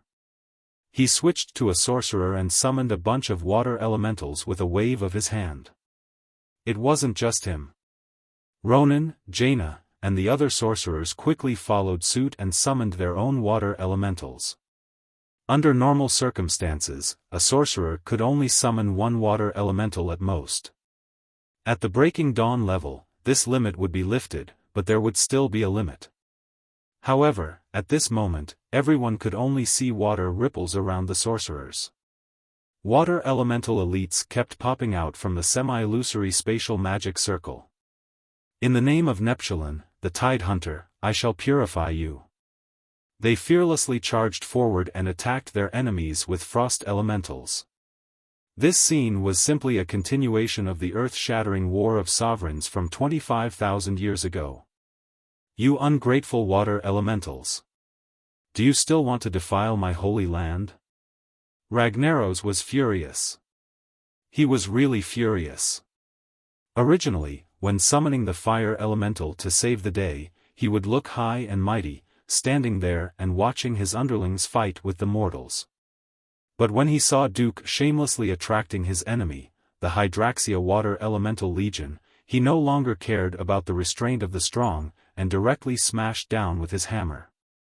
Clang! This time, it was Old Bull Kane who took the hit in place of Magni, who had temporarily cancelled his deity's descent state. Bastard! Bastard! Bastard! You should all be burned to ashes. Not only did he attack the two most detestable warriors, Ragnaros actually swung his war hammer at the rest of the mortals in a very unruly manner. The formation was already a little messy from the impact of the flames, and it became even more chaotic. Lager's attack frequency wasn't high, but it was very powerful. When he used his height to attack the ranger team and healer team outside the two lava rivers, even Magni and Kane couldn't reach him.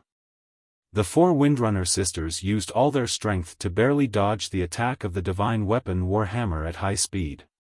Even so, the powerful flame shockwave still burned their long legs to varying degrees. Although they could be healed and wouldn't leave any scars, Duque's heart still hurt.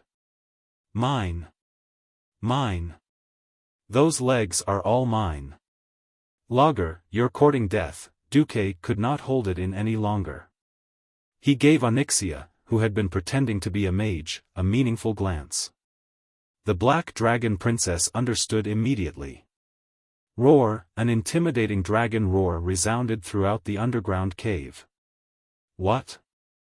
Ragnaros's red eyes, which were condensed from super high-temperature flames, suddenly shrank. He had never imagined that there would be a black dragon in human form hidden in front of him.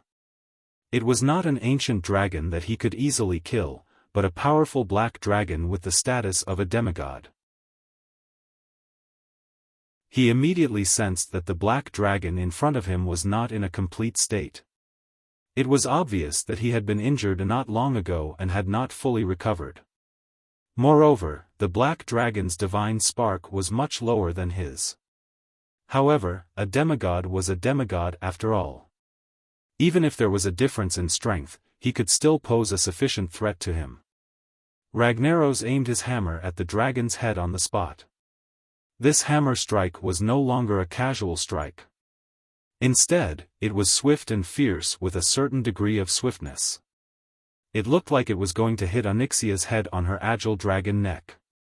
It also looked like it was going to hit her left wing, and it also looked like it was aiming at her front claws. If it was the Onyxia of the past, she would definitely be at a loss of what to do and would have to choose to retreat. But it was different now. Through the soul connection, Onyxia saw a strange trajectory in her spiritual world. It was the soul message that she sent back to Duque from the part of her soul that she offered to him. The possible attack trajectory of the Balrog's warhammer, which looked like it could smash her brains out, fell into her eyes. Moreover, as her movements changed, the trajectory would also change accordingly. This brand new battle strategy named Duque's Battle Simulation System seemed to have opened a door to her that she had never seen before. Powerful and effective.